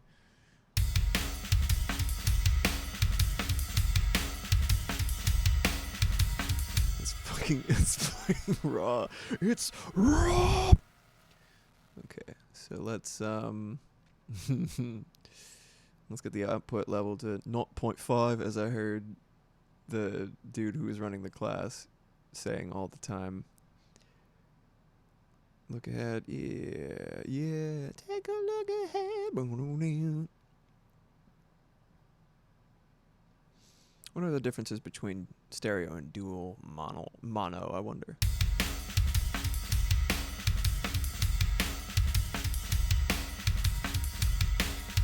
Yeah. All right, let me get like a tinier version of this. Run it through the same stuff. Feel nice. I feel better about the bit crush thing. I put it on everything. But there's one of my recent favorite musicians who's like a very indie musician, Spilly Cave, like Billy with the spill. It's a funny dude. He puts like bit crush on fucking everything. He crunches the ever loving crap out of it. All right, let's get like a.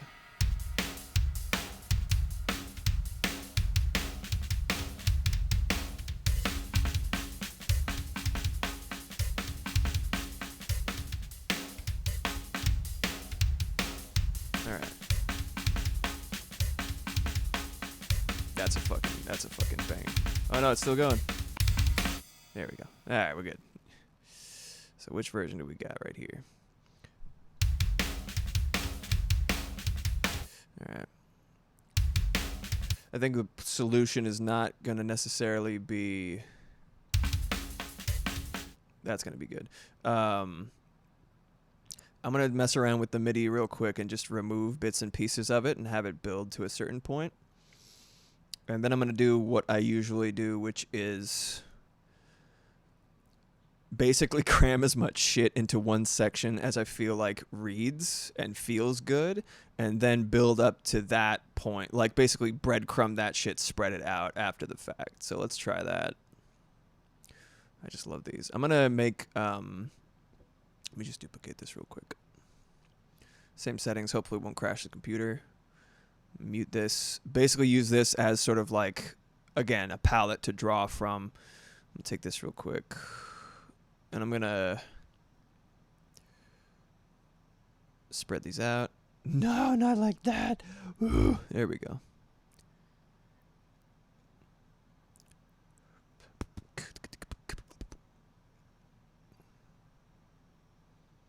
There we go.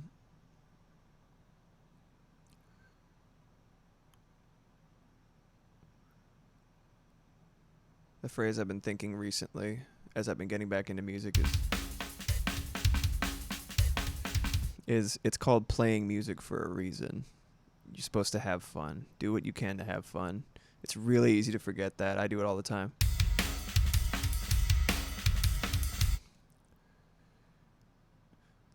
So, let's see.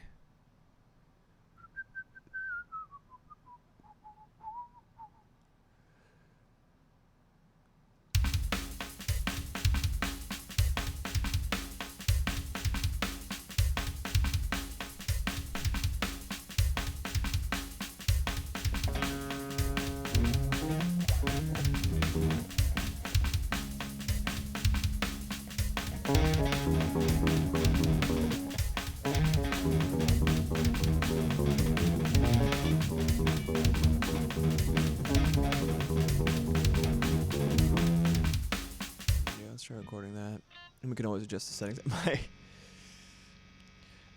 I gotta stretch my big ass hands so much to get around the neck and hit specific low notes.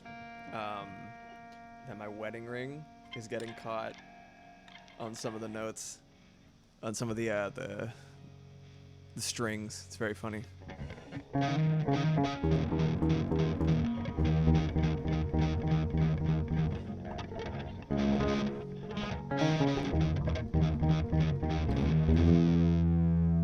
So I'm basically playing two octaves at once. Because I got playing with both of these fingers. It would be going better if the nails were longer, as I want them to be, but hey, do what you can.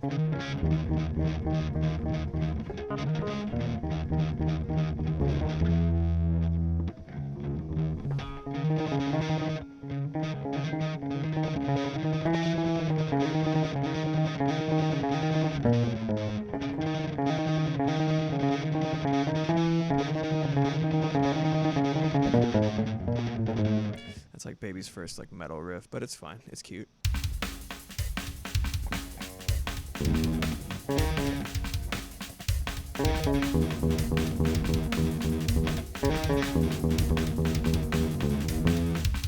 Yeah, we'll try that.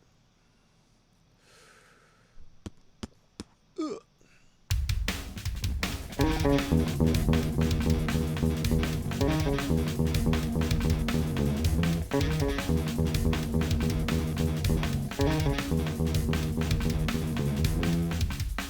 don't know how either of those are good. Let's see. Oh, come on.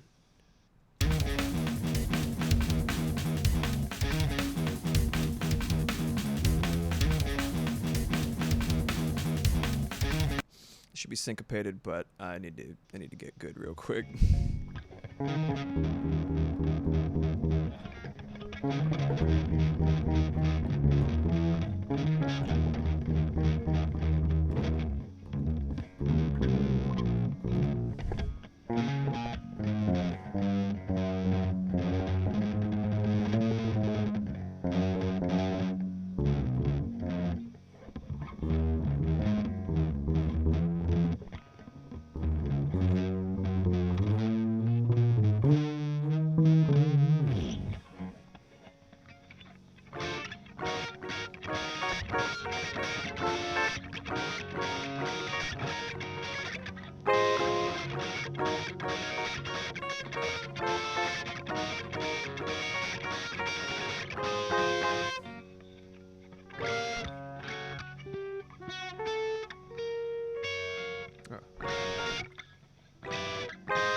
I like jazz chords in metal.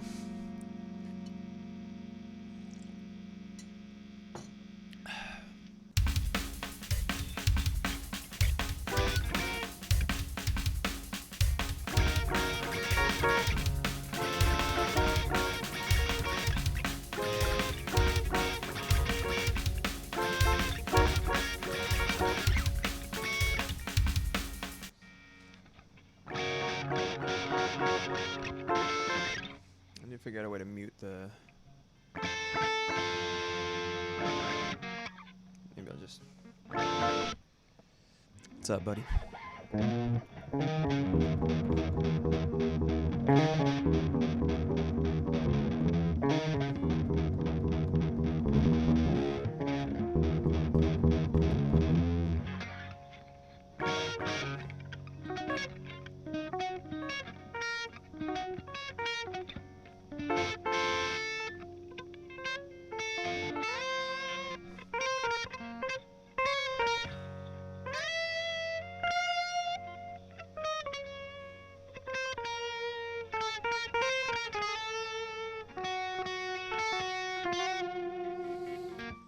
Kind of like a desert vibe.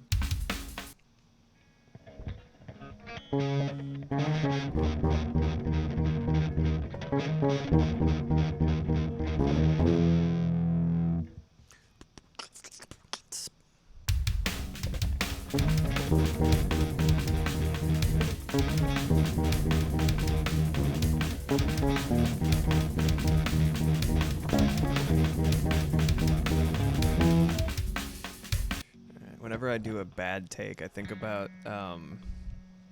in Lewis Cole's like orchestral album, right? It's like a full symphony that he made the parts for and played in front of, and there's a video of it that I'll probably share in Discord because I do it all the time. I don't know if it's scripted or if it came from the heart, but the conductor of the orchestra who's like playing all this like crazy like avant-garde, like kind of almost at times whimsical or irreverent jazz. At the end of one of the songs, he said, "Disgraceful." Okay, moving on. And I just think about that all the time now.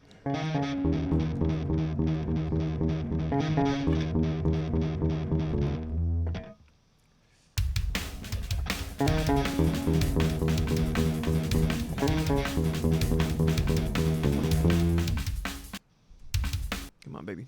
Tell me. Hey.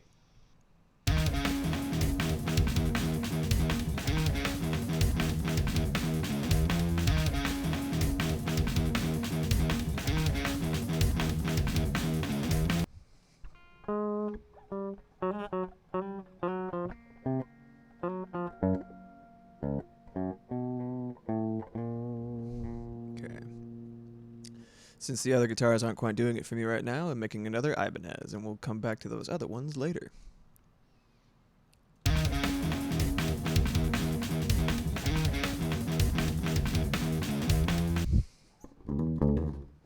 Hey, I copied you perfectly. Huh?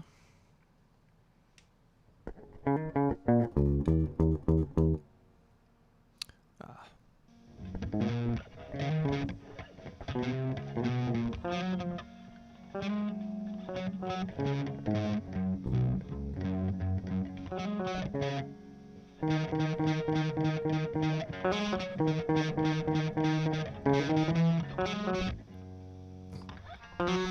There you go.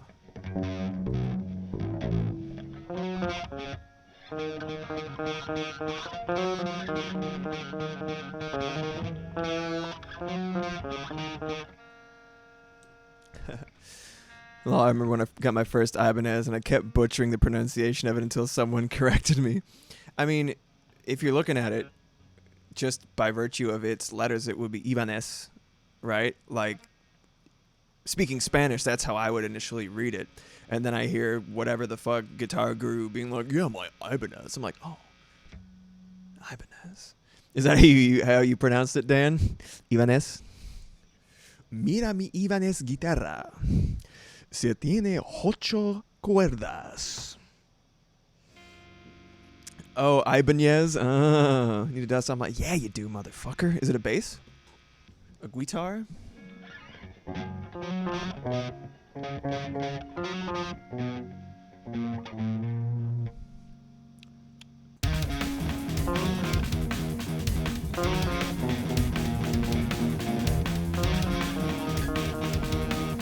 It's the same octave. It's gonna sound really gross.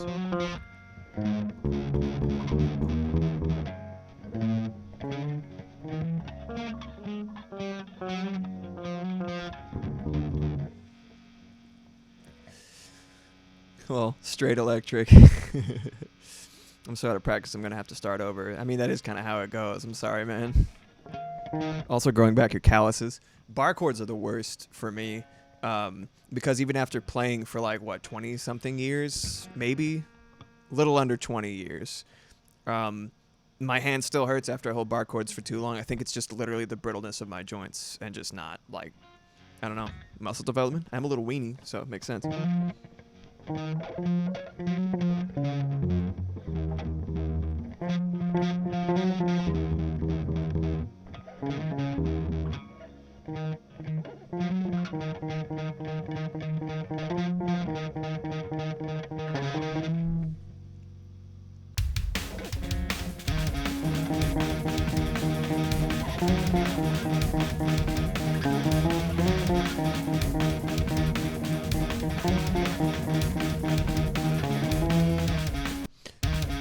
Alright, let's hear it.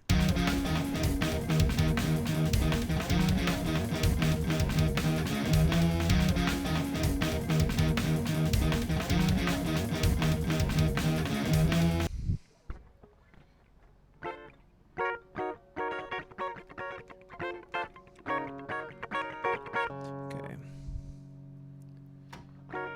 Hey.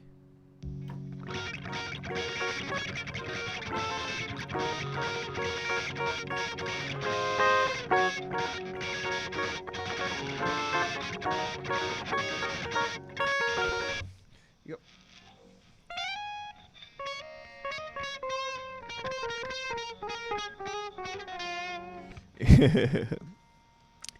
It also looks tiny when I hold it. I really love to find an electric that doesn't look like I look and feel like a child's toy when I hold it. And Kenj, yeah, the old Wacom stylus doesn't do much for the calluses. I hope not. It's just like burning you. Why is art so painful?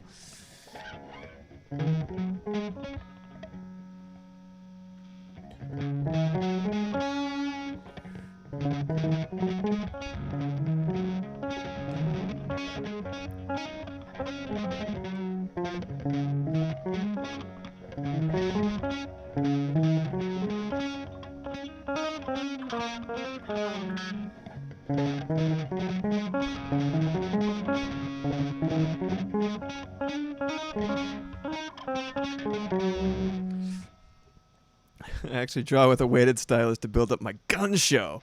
Little biceps on your index finger.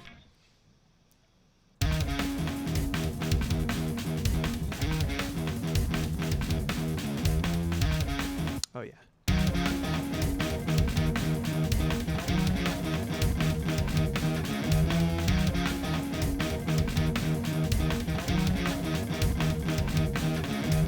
It's going so hard.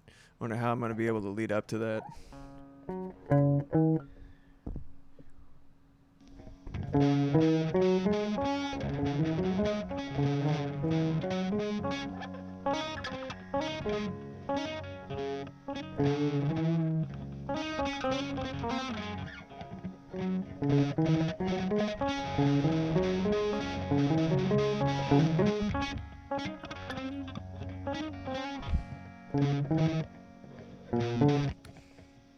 You must suffer for your art. Some sadistic music instructor somewhere.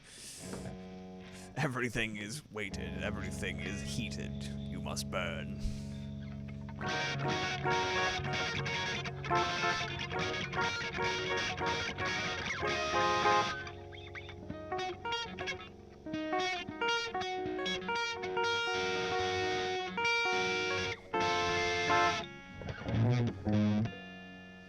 Good to see you, Cybernator.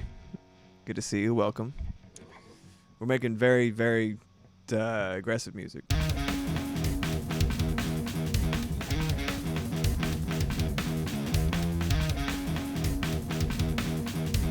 Yeah, we're figuring out.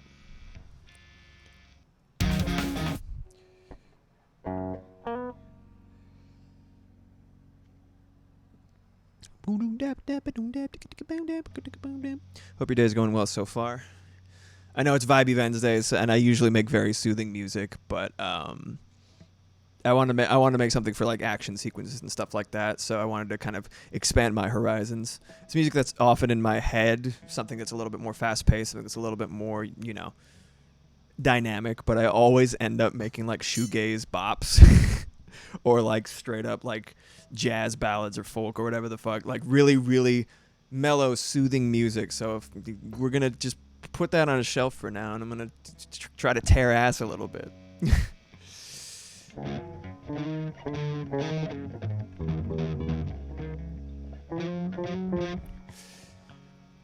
Yeah, it's I initially set out to make something for like an animation reel, something that really action packed and stuff like that.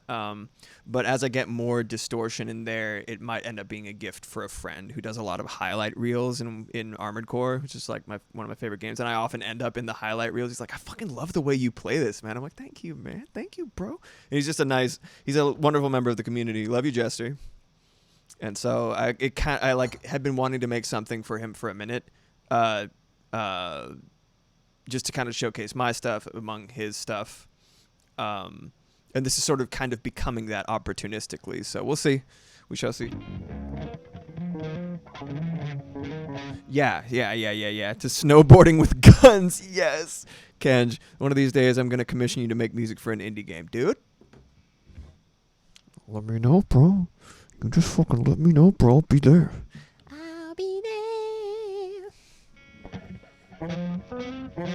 Yeah, I could see that, absolutely.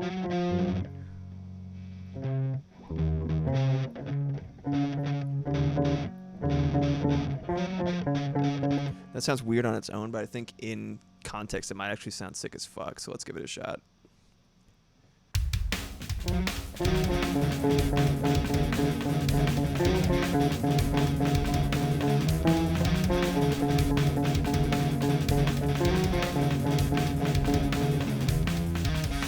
It's like almost there. Maybe I'll just double it again.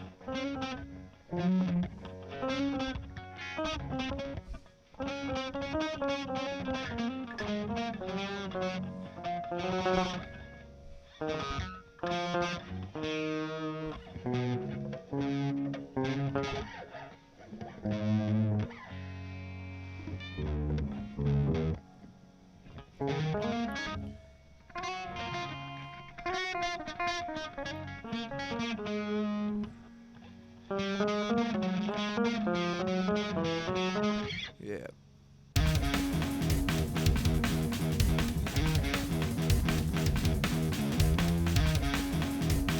It's definitely giving like 90s plus action. Like no less of the two. Let's add a little bit more like spooky drone. I don't even know what note it is. Oh, is it too low? Too low.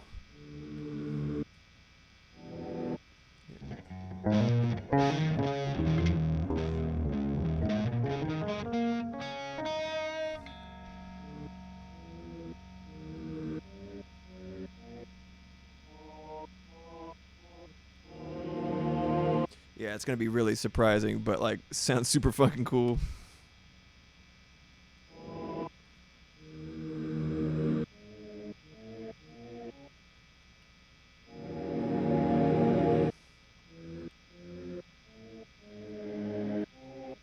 I don't play piano, by the way, as you could tell.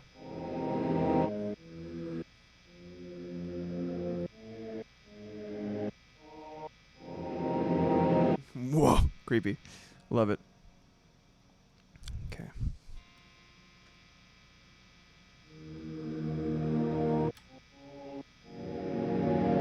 This is E flat major 7, apparently.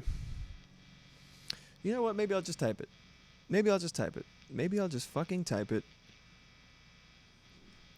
Live my life. I won't.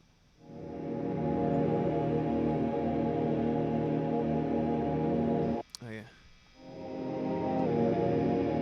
Ah, that's right. Fiddle in the knob.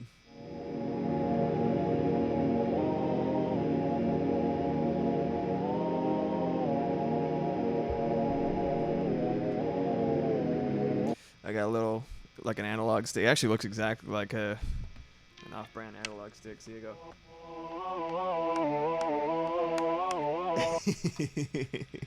That's fun.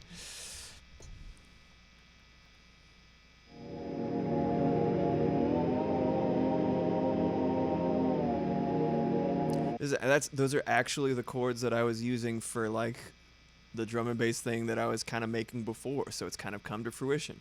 It's the advantage of having consistent taste is you end up being able to mash shit together because you don't know anything about music.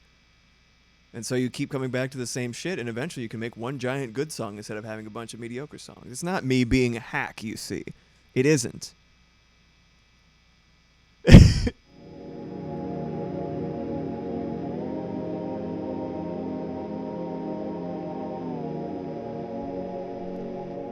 So that's the intro for sure. That's interesting. I'm glad I came back around to it. So I imagine that's going to be that, like, and I'm going to fade in the actual boom boom boom.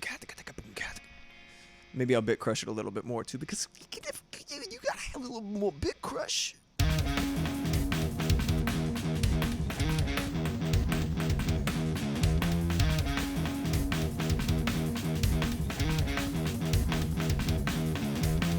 Yeah.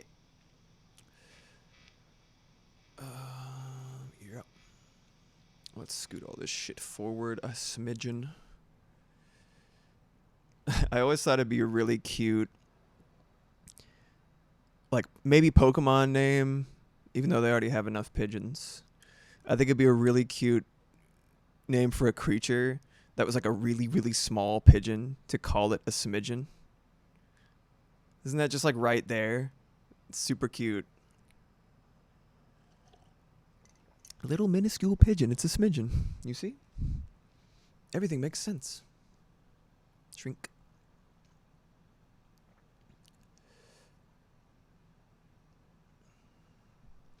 How many measures we doing on this motherfucker? Ah. Hey, man, what are you doing? What are you doing? Jerk. Asshole. There you go, buddy. There you go. So I'm basically going to drip feed the samples that I like. Mute this, right, after I decide which I'm going with.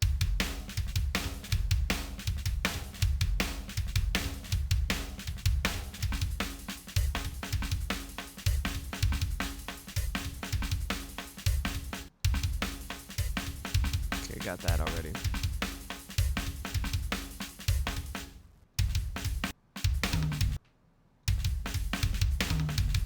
Oh yeah, that's the one that I said I'd get rid of because it's just a tiny bit silly. Just a little bit silly. Be gone, thought.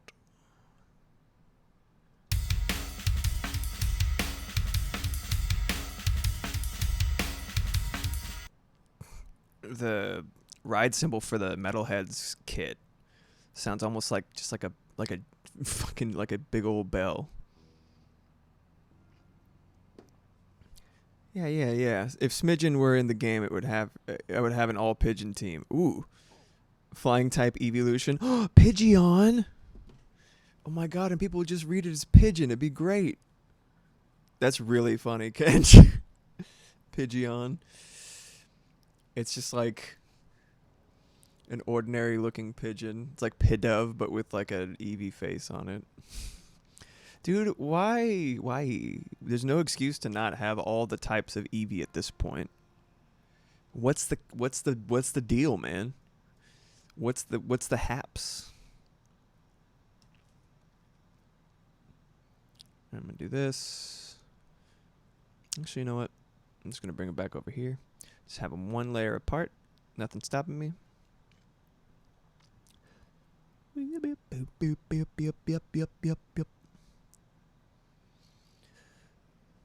Let's just have this as sort of like the default beat. Whoops. Ski dat. Dow. Bop. Scoop. Scap. There we go. Perfect. Now you mute, otherwise it's going to be cacophonous.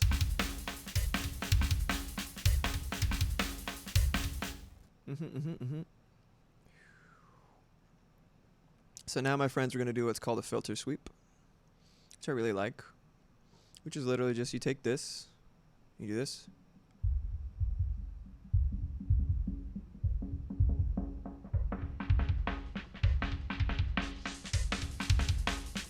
Let me do that one more time so you can see, because I realized that the window is partially cut off. So anytime you hear this particular noise in like a, you know, future funk song or a 90s EDM song, whatever you want to call it, right? This is what's happening. So this is the EQ. This is the frequency spectrum, right? Shows you. Look how big that sub bass is. Goddamn. Got a backyard. But this is the main EQ menu for Logic. This is where you amplify different frequencies. Sounds pretty cool. And if you do, I'm just gonna keep it going. If you do this, right, first of all, this is called, right here, when you put this in, that's called a low pass filter because anything above it is blocked. Anything below it, the lower notes, are let through.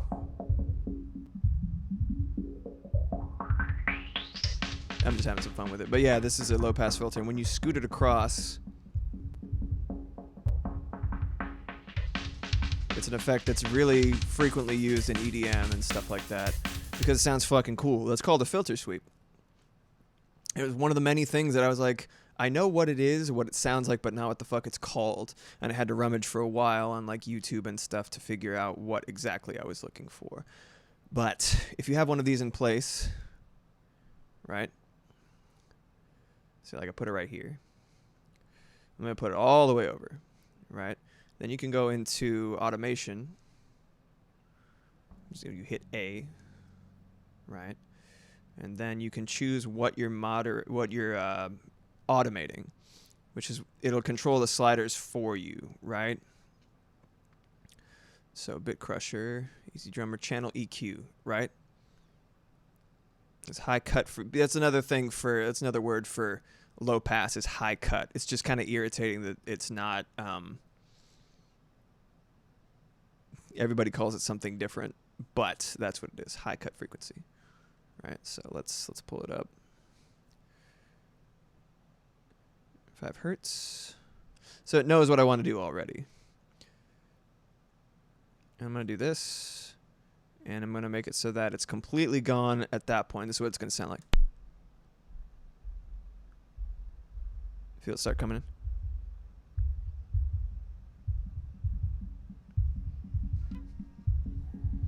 Oh, fuck. Here it comes.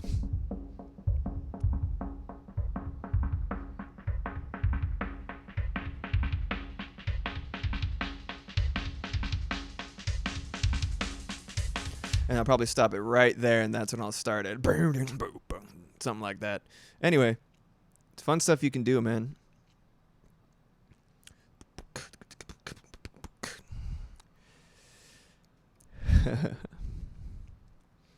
Maybe Game Freak got tired of all the jokes about how to make a ghost-type evolution. Let's be honest. If Game Freak actually read what people were saying, they would probably be making better games. Ooh, hurts. I'm a huge Game Freak fan. I'm salivating at the prospect of playing Legends Z to A, but like, come on, man. Come on, man. You're breaking my heart over here, dude. Okay, so I'm going to go over here, and I'm going to go ahead and put, let's see where I stopped at. I think at 17. Something like that.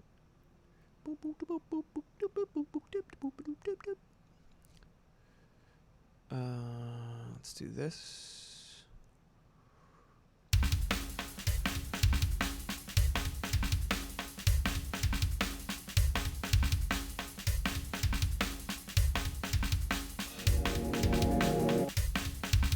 Yeah. Sick burn, thank you.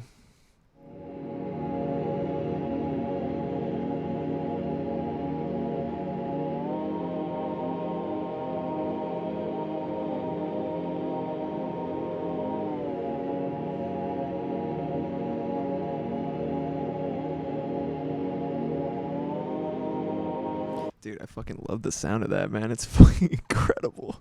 All right, here we go. That's going to be a lot of measures, though. Just got to be careful. That's how it goes. I should... let's do that. All right. Wait, is that halfway through anything? No. Okay, good. I was like, that doesn't seem right.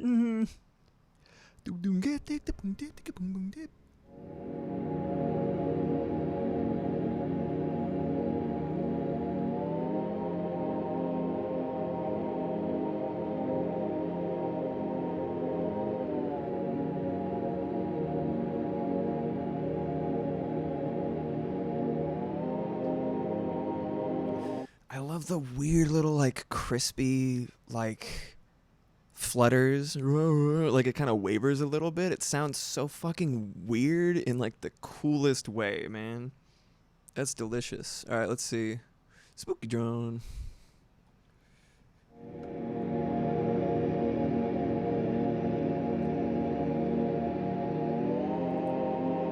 Wait, that's not the correct number of stuff, is it? Tisn't. Is it? One sec. 1, 2, 3, 4. Okay, I'm stupid. That's fine. Everybody's dumb sometimes. That pad sounds like the end of an Underworld song. I'm not familiar with Underworld, but I was talking about how it sounds right out of Undertale earlier.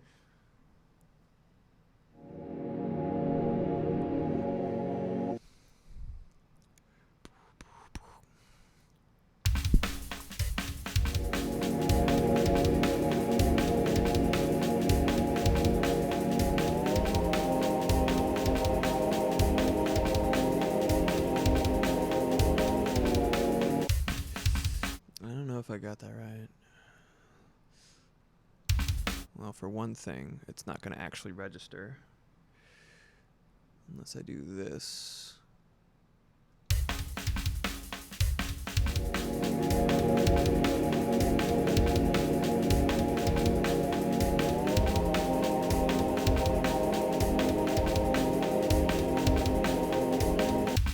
The thing is, I don't want it to be exactly. I don't want that shift back down to be exactly on the beginning of the measure, so I actually have to double this to make sure I get the arc that I'm looking for.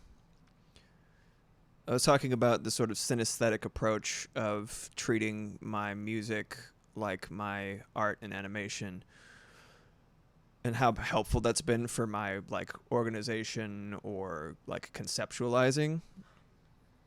And I was thinking about arcs in relation to the flow of a piece of music versus the flow of an animation or a piece of art, you know, like in animation specifically. And I think it's interesting, the overlaps. Oh, you guys can mute, please, little Ibanez. Like the Underworld movies? That's a good question, Dan. Yes, would love to hear about it, Sai.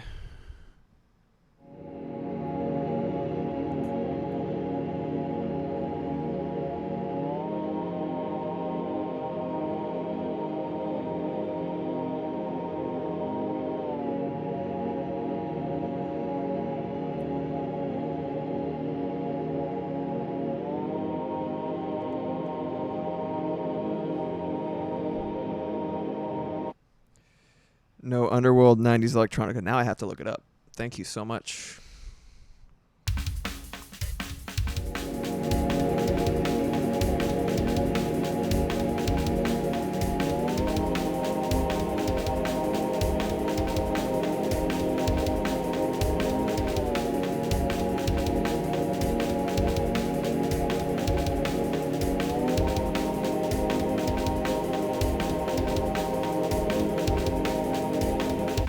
Yeah.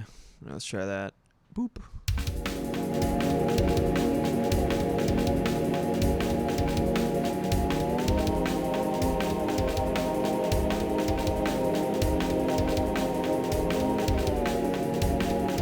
Maybe it's happened a little earlier.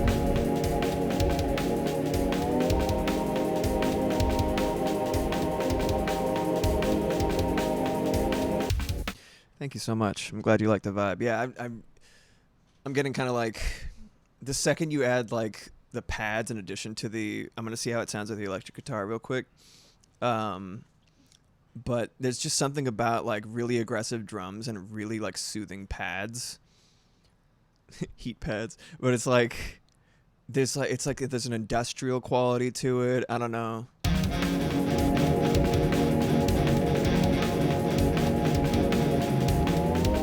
Yeah, it's a different. Now that I'm kind of leaning into the pad a little bit more, I need to not deviate too much from that set of chords.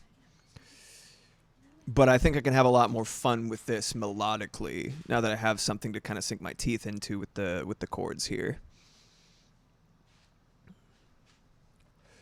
But I could do that for, maybe I'll do this for like a breakdown later. That'd be cool.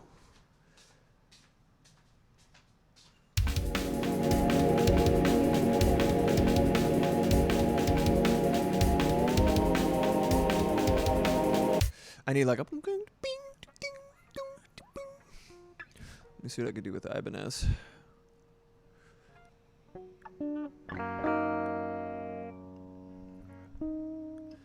Hey. Oh, there we go.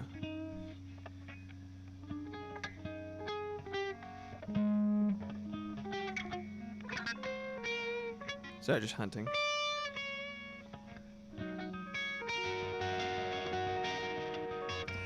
No distortion on that one.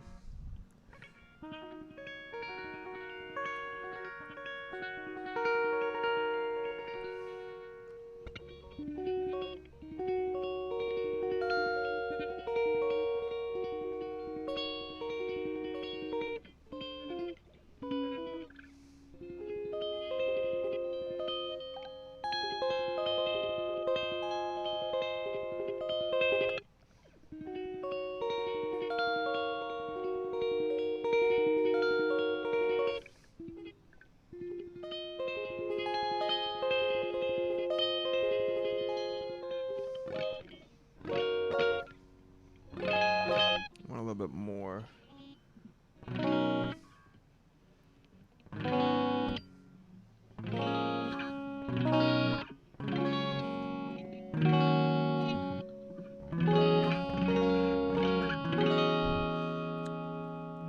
something that open, but I think I would have to put a capo on it because it's in the wrong key. It's fine.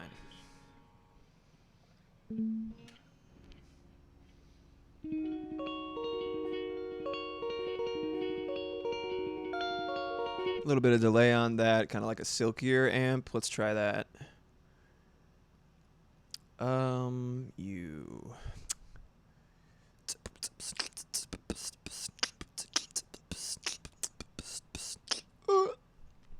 Clean. Maybe I'll put ish later because I don't know how clean I want it to be. Crunch. Love that crunch. All right, amps and pedals. Amp designer. Hell yeah, dude. Here we go. I'll go to my classic. This one. Boutique Retro Clean. I can't hear it. Ah! Come on.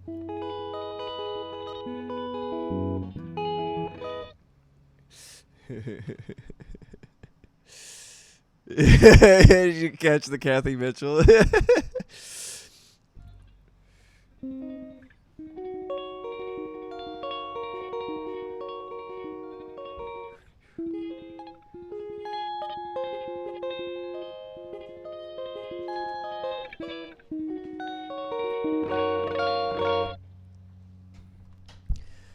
Let's get some delay on this mother.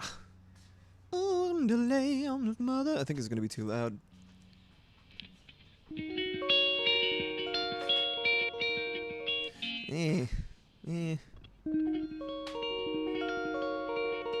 All right, let's just to suit the vibe because I'm bit crushing on everything. You know what I mean? Everything. Ooh, yes.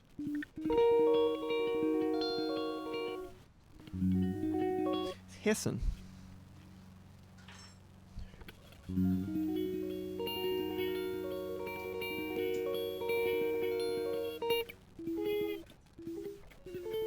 Oops. Hey, man.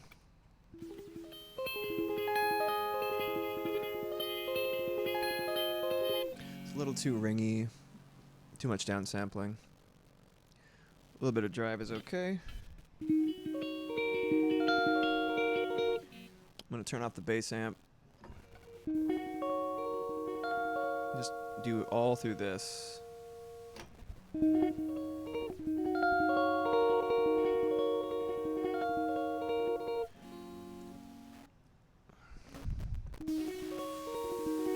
It's a little too much. Let's do 8, downsampling a little bit.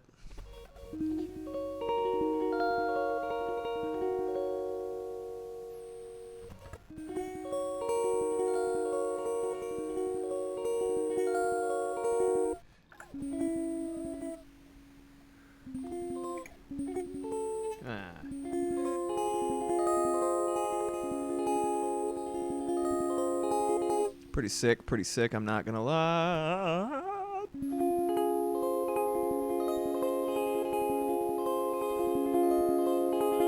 Pretty sick. Alright, downsampling to shit, perhaps? To shit?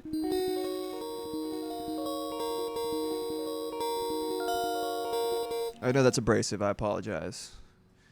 If it is too abrasive. Let's try 16-bit downsampling 10.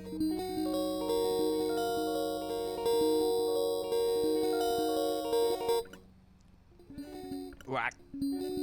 Oh, my hands are giving out on the fucking bar chords on these big ass guitars. It's fine. Such a weenie.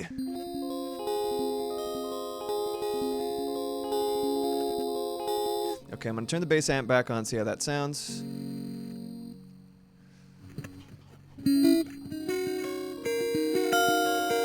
Turn down the drive a little bit, sorry.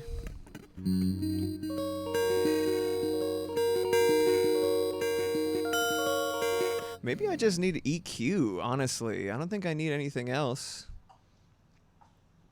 Let's try it. And I'll just tune it. I'll just season it from there. Let me record a part, and then I'll try to mix as I go. I usually wait until the end, but that's okay. Okay, all right, let's see. Get out of here. You get out of here with your lumps and bumps. Get out of here. Thank you very much. Thank you very much. Wait, can I type? I can. Is that all? No, is that all? There we go. Yeah, baby. Is that all? Perfect. All right, so let me record a part real quick. Skeedly diddly doo. Oh goodness. To shit, perhaps to dream, or is to brownie. I don't know how to pronounce that emote actually. I know it's one of Mo's.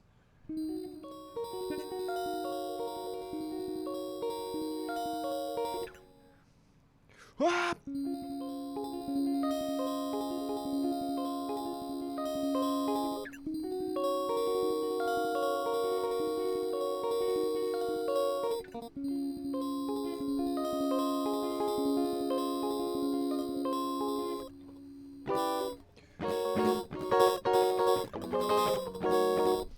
Sounds so interesting.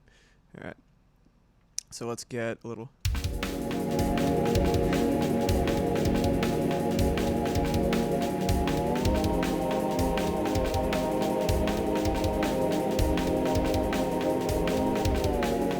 A little too long on that. I need to fix that now before I go any further because it's pissing me off. Oh, wait. God damn it. I did it again. Oops, I say. Low latency monitoring mode. I don't use anything fancy enough to get screwed up by that.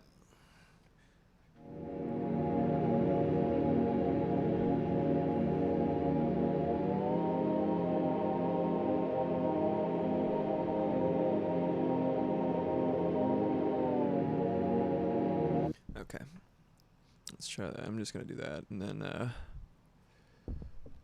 we'll give it a shot. I'll probably bounce it from there because I'm not going to do anything else to it, really. So having it as like its own sound file would actually be very, very helpful.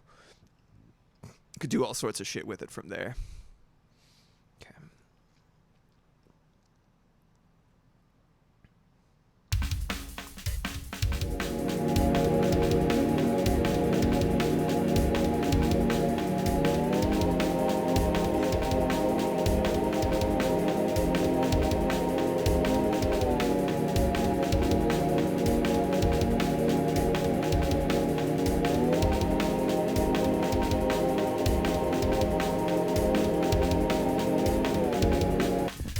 Sounds pretty good to me. I hate that it does that for the second one. Oh, fucking asshole. Hold on a second. Piano roll. So this, there's a setting that you can do to keep it from, basically to make it so that the playhead, the little line that actually makes all the music play, wherever that is on the MIDI note, it'll actually just play normally. I forgot what the setting is, so if it doesn't see the beginning of these notes, if the playhead doesn't see the very beginning of these notes, it's like, no, that doesn't exist. You didn't say anything. You're crazy. I'm like, man. There you go.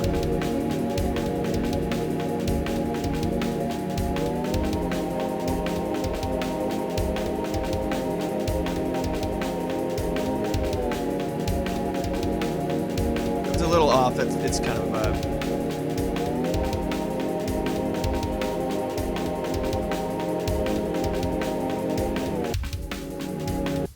So let's try just looping one section of it, say like right at the halfway point. At the halfway point, you mother trucker. And then I'm actually going to duplicate it real quick to make it slightly better.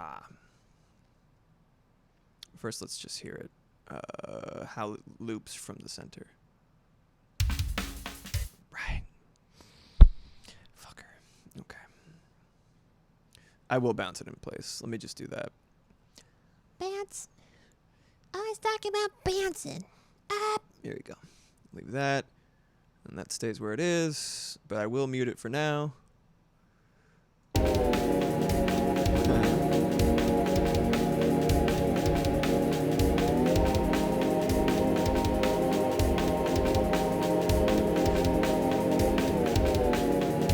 It's kind of interesting, but it's not good.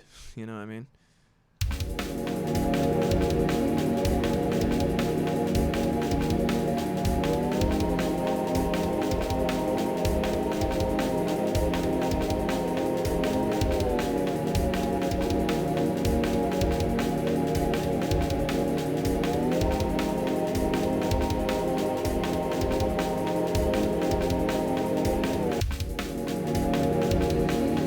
to crossfade that in order to actually get it to sound right. This might be a little bit tricky. Is there a way to hold on a second? Is there a way to automate? Is there a way to automate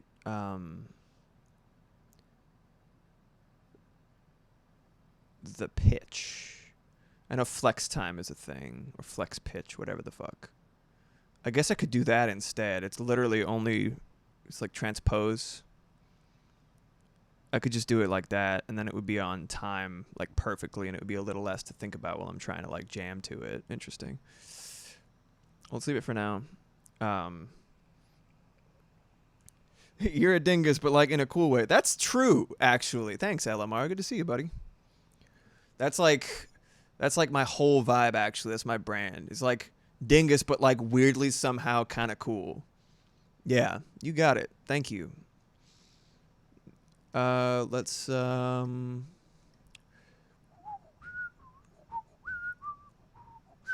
little syncopation is very important to me, so I will do it. Let's remove automation real quick. Remove the piano roll. Be gone, thought. How you doing, man? It's been a minute.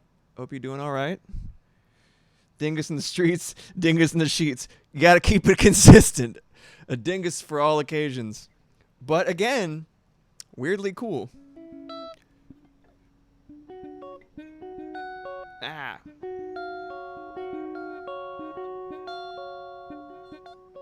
Let's see what we can do. So we got the bit crusher on this still, so it should sound sick as fuck.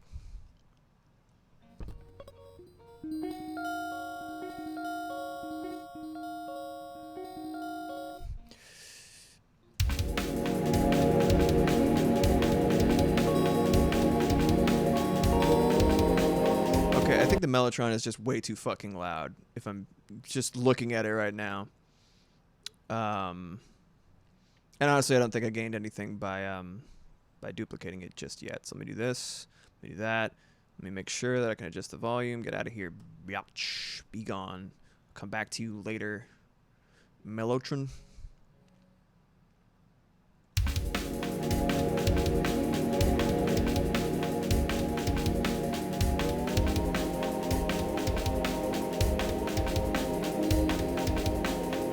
Let's get this a little bit higher.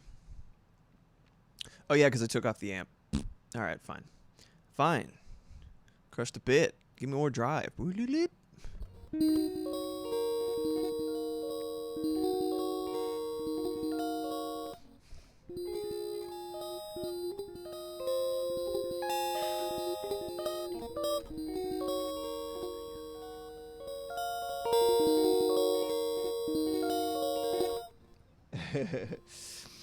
I said dongus. Oh, you're right. You're absolutely right. I will start taking shots whatever alcohol I find around the house when you put words in my mouth. Isopropanol. It's been nice knowing you, buddy. You are not long for this world.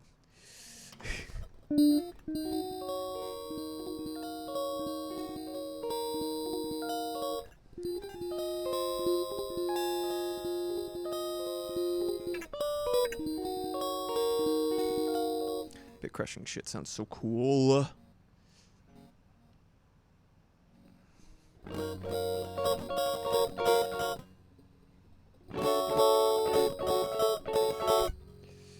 This low-key sounds like some Wario Land on GBA type shit. What a nice thing to say.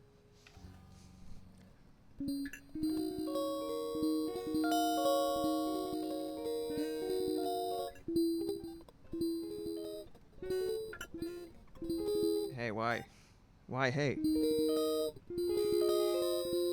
Oh no, my bits and or balls.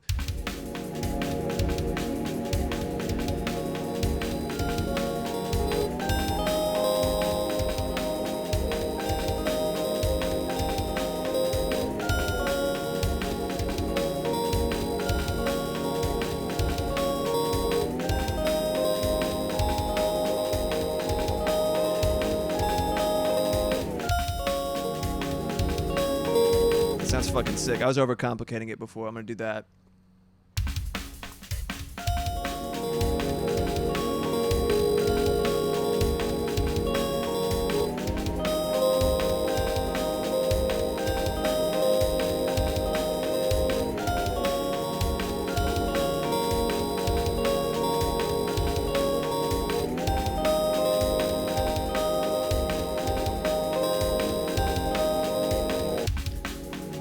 Ooh. Hey.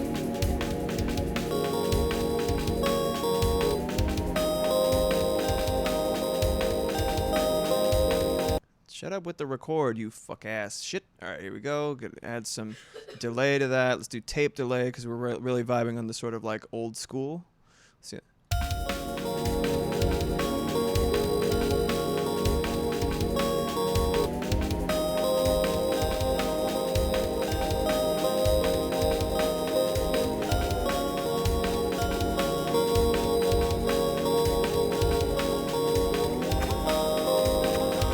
Wow, that's fucking crazy. Wow. Ooh!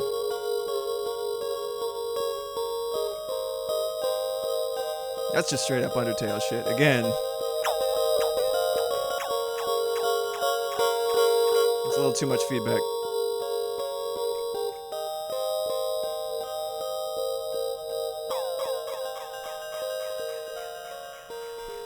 Forgot what I was going to say. Thank you for your input. That's incredibly, incredibly valuable.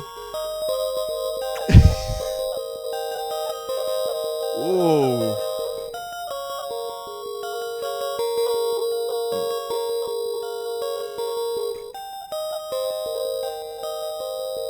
See how it sounds in the mix?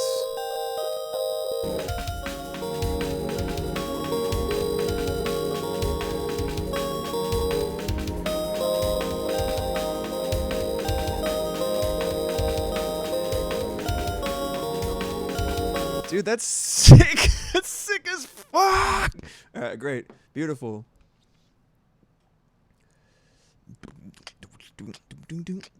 Needs to groove a little bit though. Let's get the bass. On an unrelated note, my great-grandmother died last year, which isn't poggers, but what is poggers is her apartment sold last month, and I got $4K USD from the earnings of that sale. So I'm going to splurge on a new computer. That's fantastic. This tunage is my jam. I want to put it on toast. Thank you, Kenj. I'm going to mute this real quick. I'm going to bust out the bass, and I see if I can knock out a good riff in 5 minutes, and then I got to go.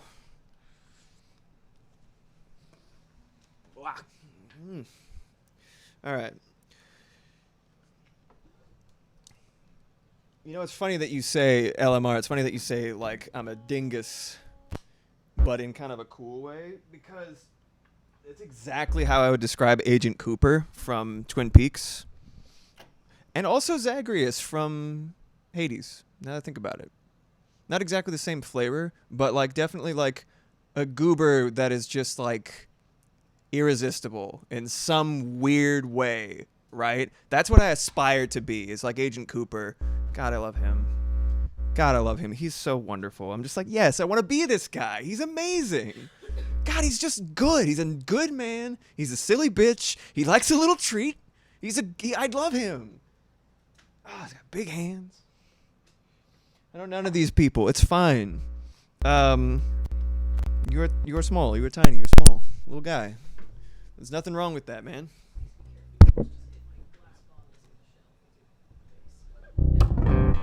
Ah, scary. But yeah, it's all good, man. It's all good. He does have the yowie hands. He does.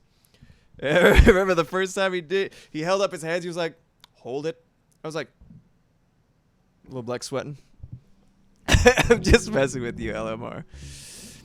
That is a damn fine cup of coffee. And hot. And then the one later, he spits it out. God, he's just so cute. He's got like a boyishness, but like an intelligence. Oh, man, I just love him. He's great.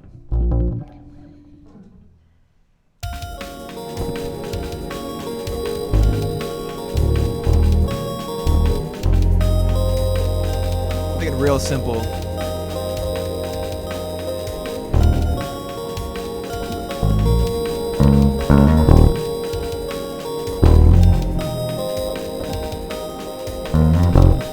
Yeah, like that.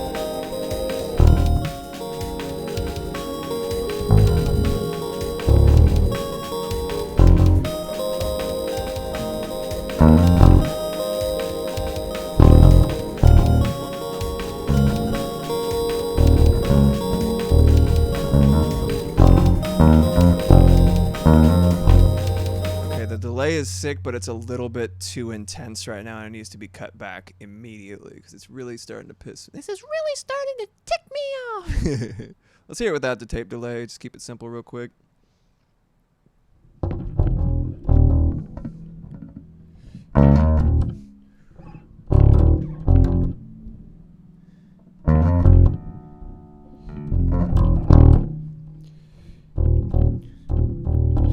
How can anyone dislike literally any role Kyle MacLachlan plays? I don't know. If they hate fun and friendship and also high quality performance, he's just adorable. He's so cute. Like, he's a beautiful man. I believe everything that comes out of his mouth. I don't know. Like I said, he's very aspirational for me. I feel like I'm on the road to becoming a similar type of person to Agent Cooper as demonstrated in the show. I haven't seen all of it though, so I don't know. But like, he seems wonderful. When he puts the hand in the box, get me like.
Yeah, dude. All right, let's record that, and then I'll skedaddle for the day. And I'm a little over.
Whew.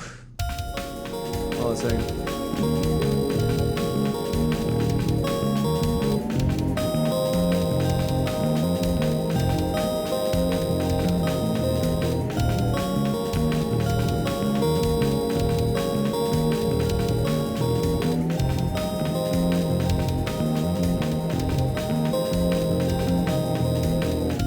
I'm probably going to have to put that through a compressor to get a little more consistent, or just get good and play better. Anyway, yeah, it's coming along. Let me save it before something horrible happens.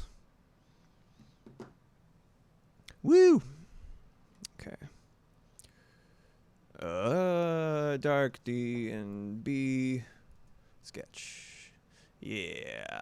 Well, damn. Thank you guys so much for hanging out. That was really, really fun. And I feel like I got something done for once in my miserable life. I really appreciate you hanging out while I make some tunes. I'm probably going to do this again next week because I want to encourage myself to make more music while I have my bass working again.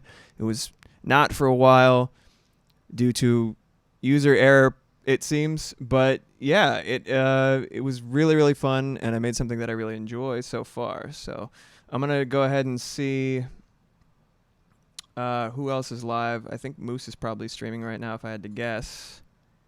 He's not. All right, looks like there's no one to raid just yet. So I think I'm just going to call it there then.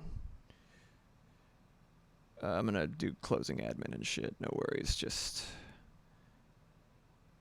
There we go. Perfect. Next stream was a nice positive distraction. I'm happy to hear that, Dan. If you guys want to find my music, it's out there. Raid the darkness, tumble into the void. Yeah. But yeah, it's my Bandcamp. Has a couple of into the void. Has a couple of oh, as in for the title for the song. It's a good one.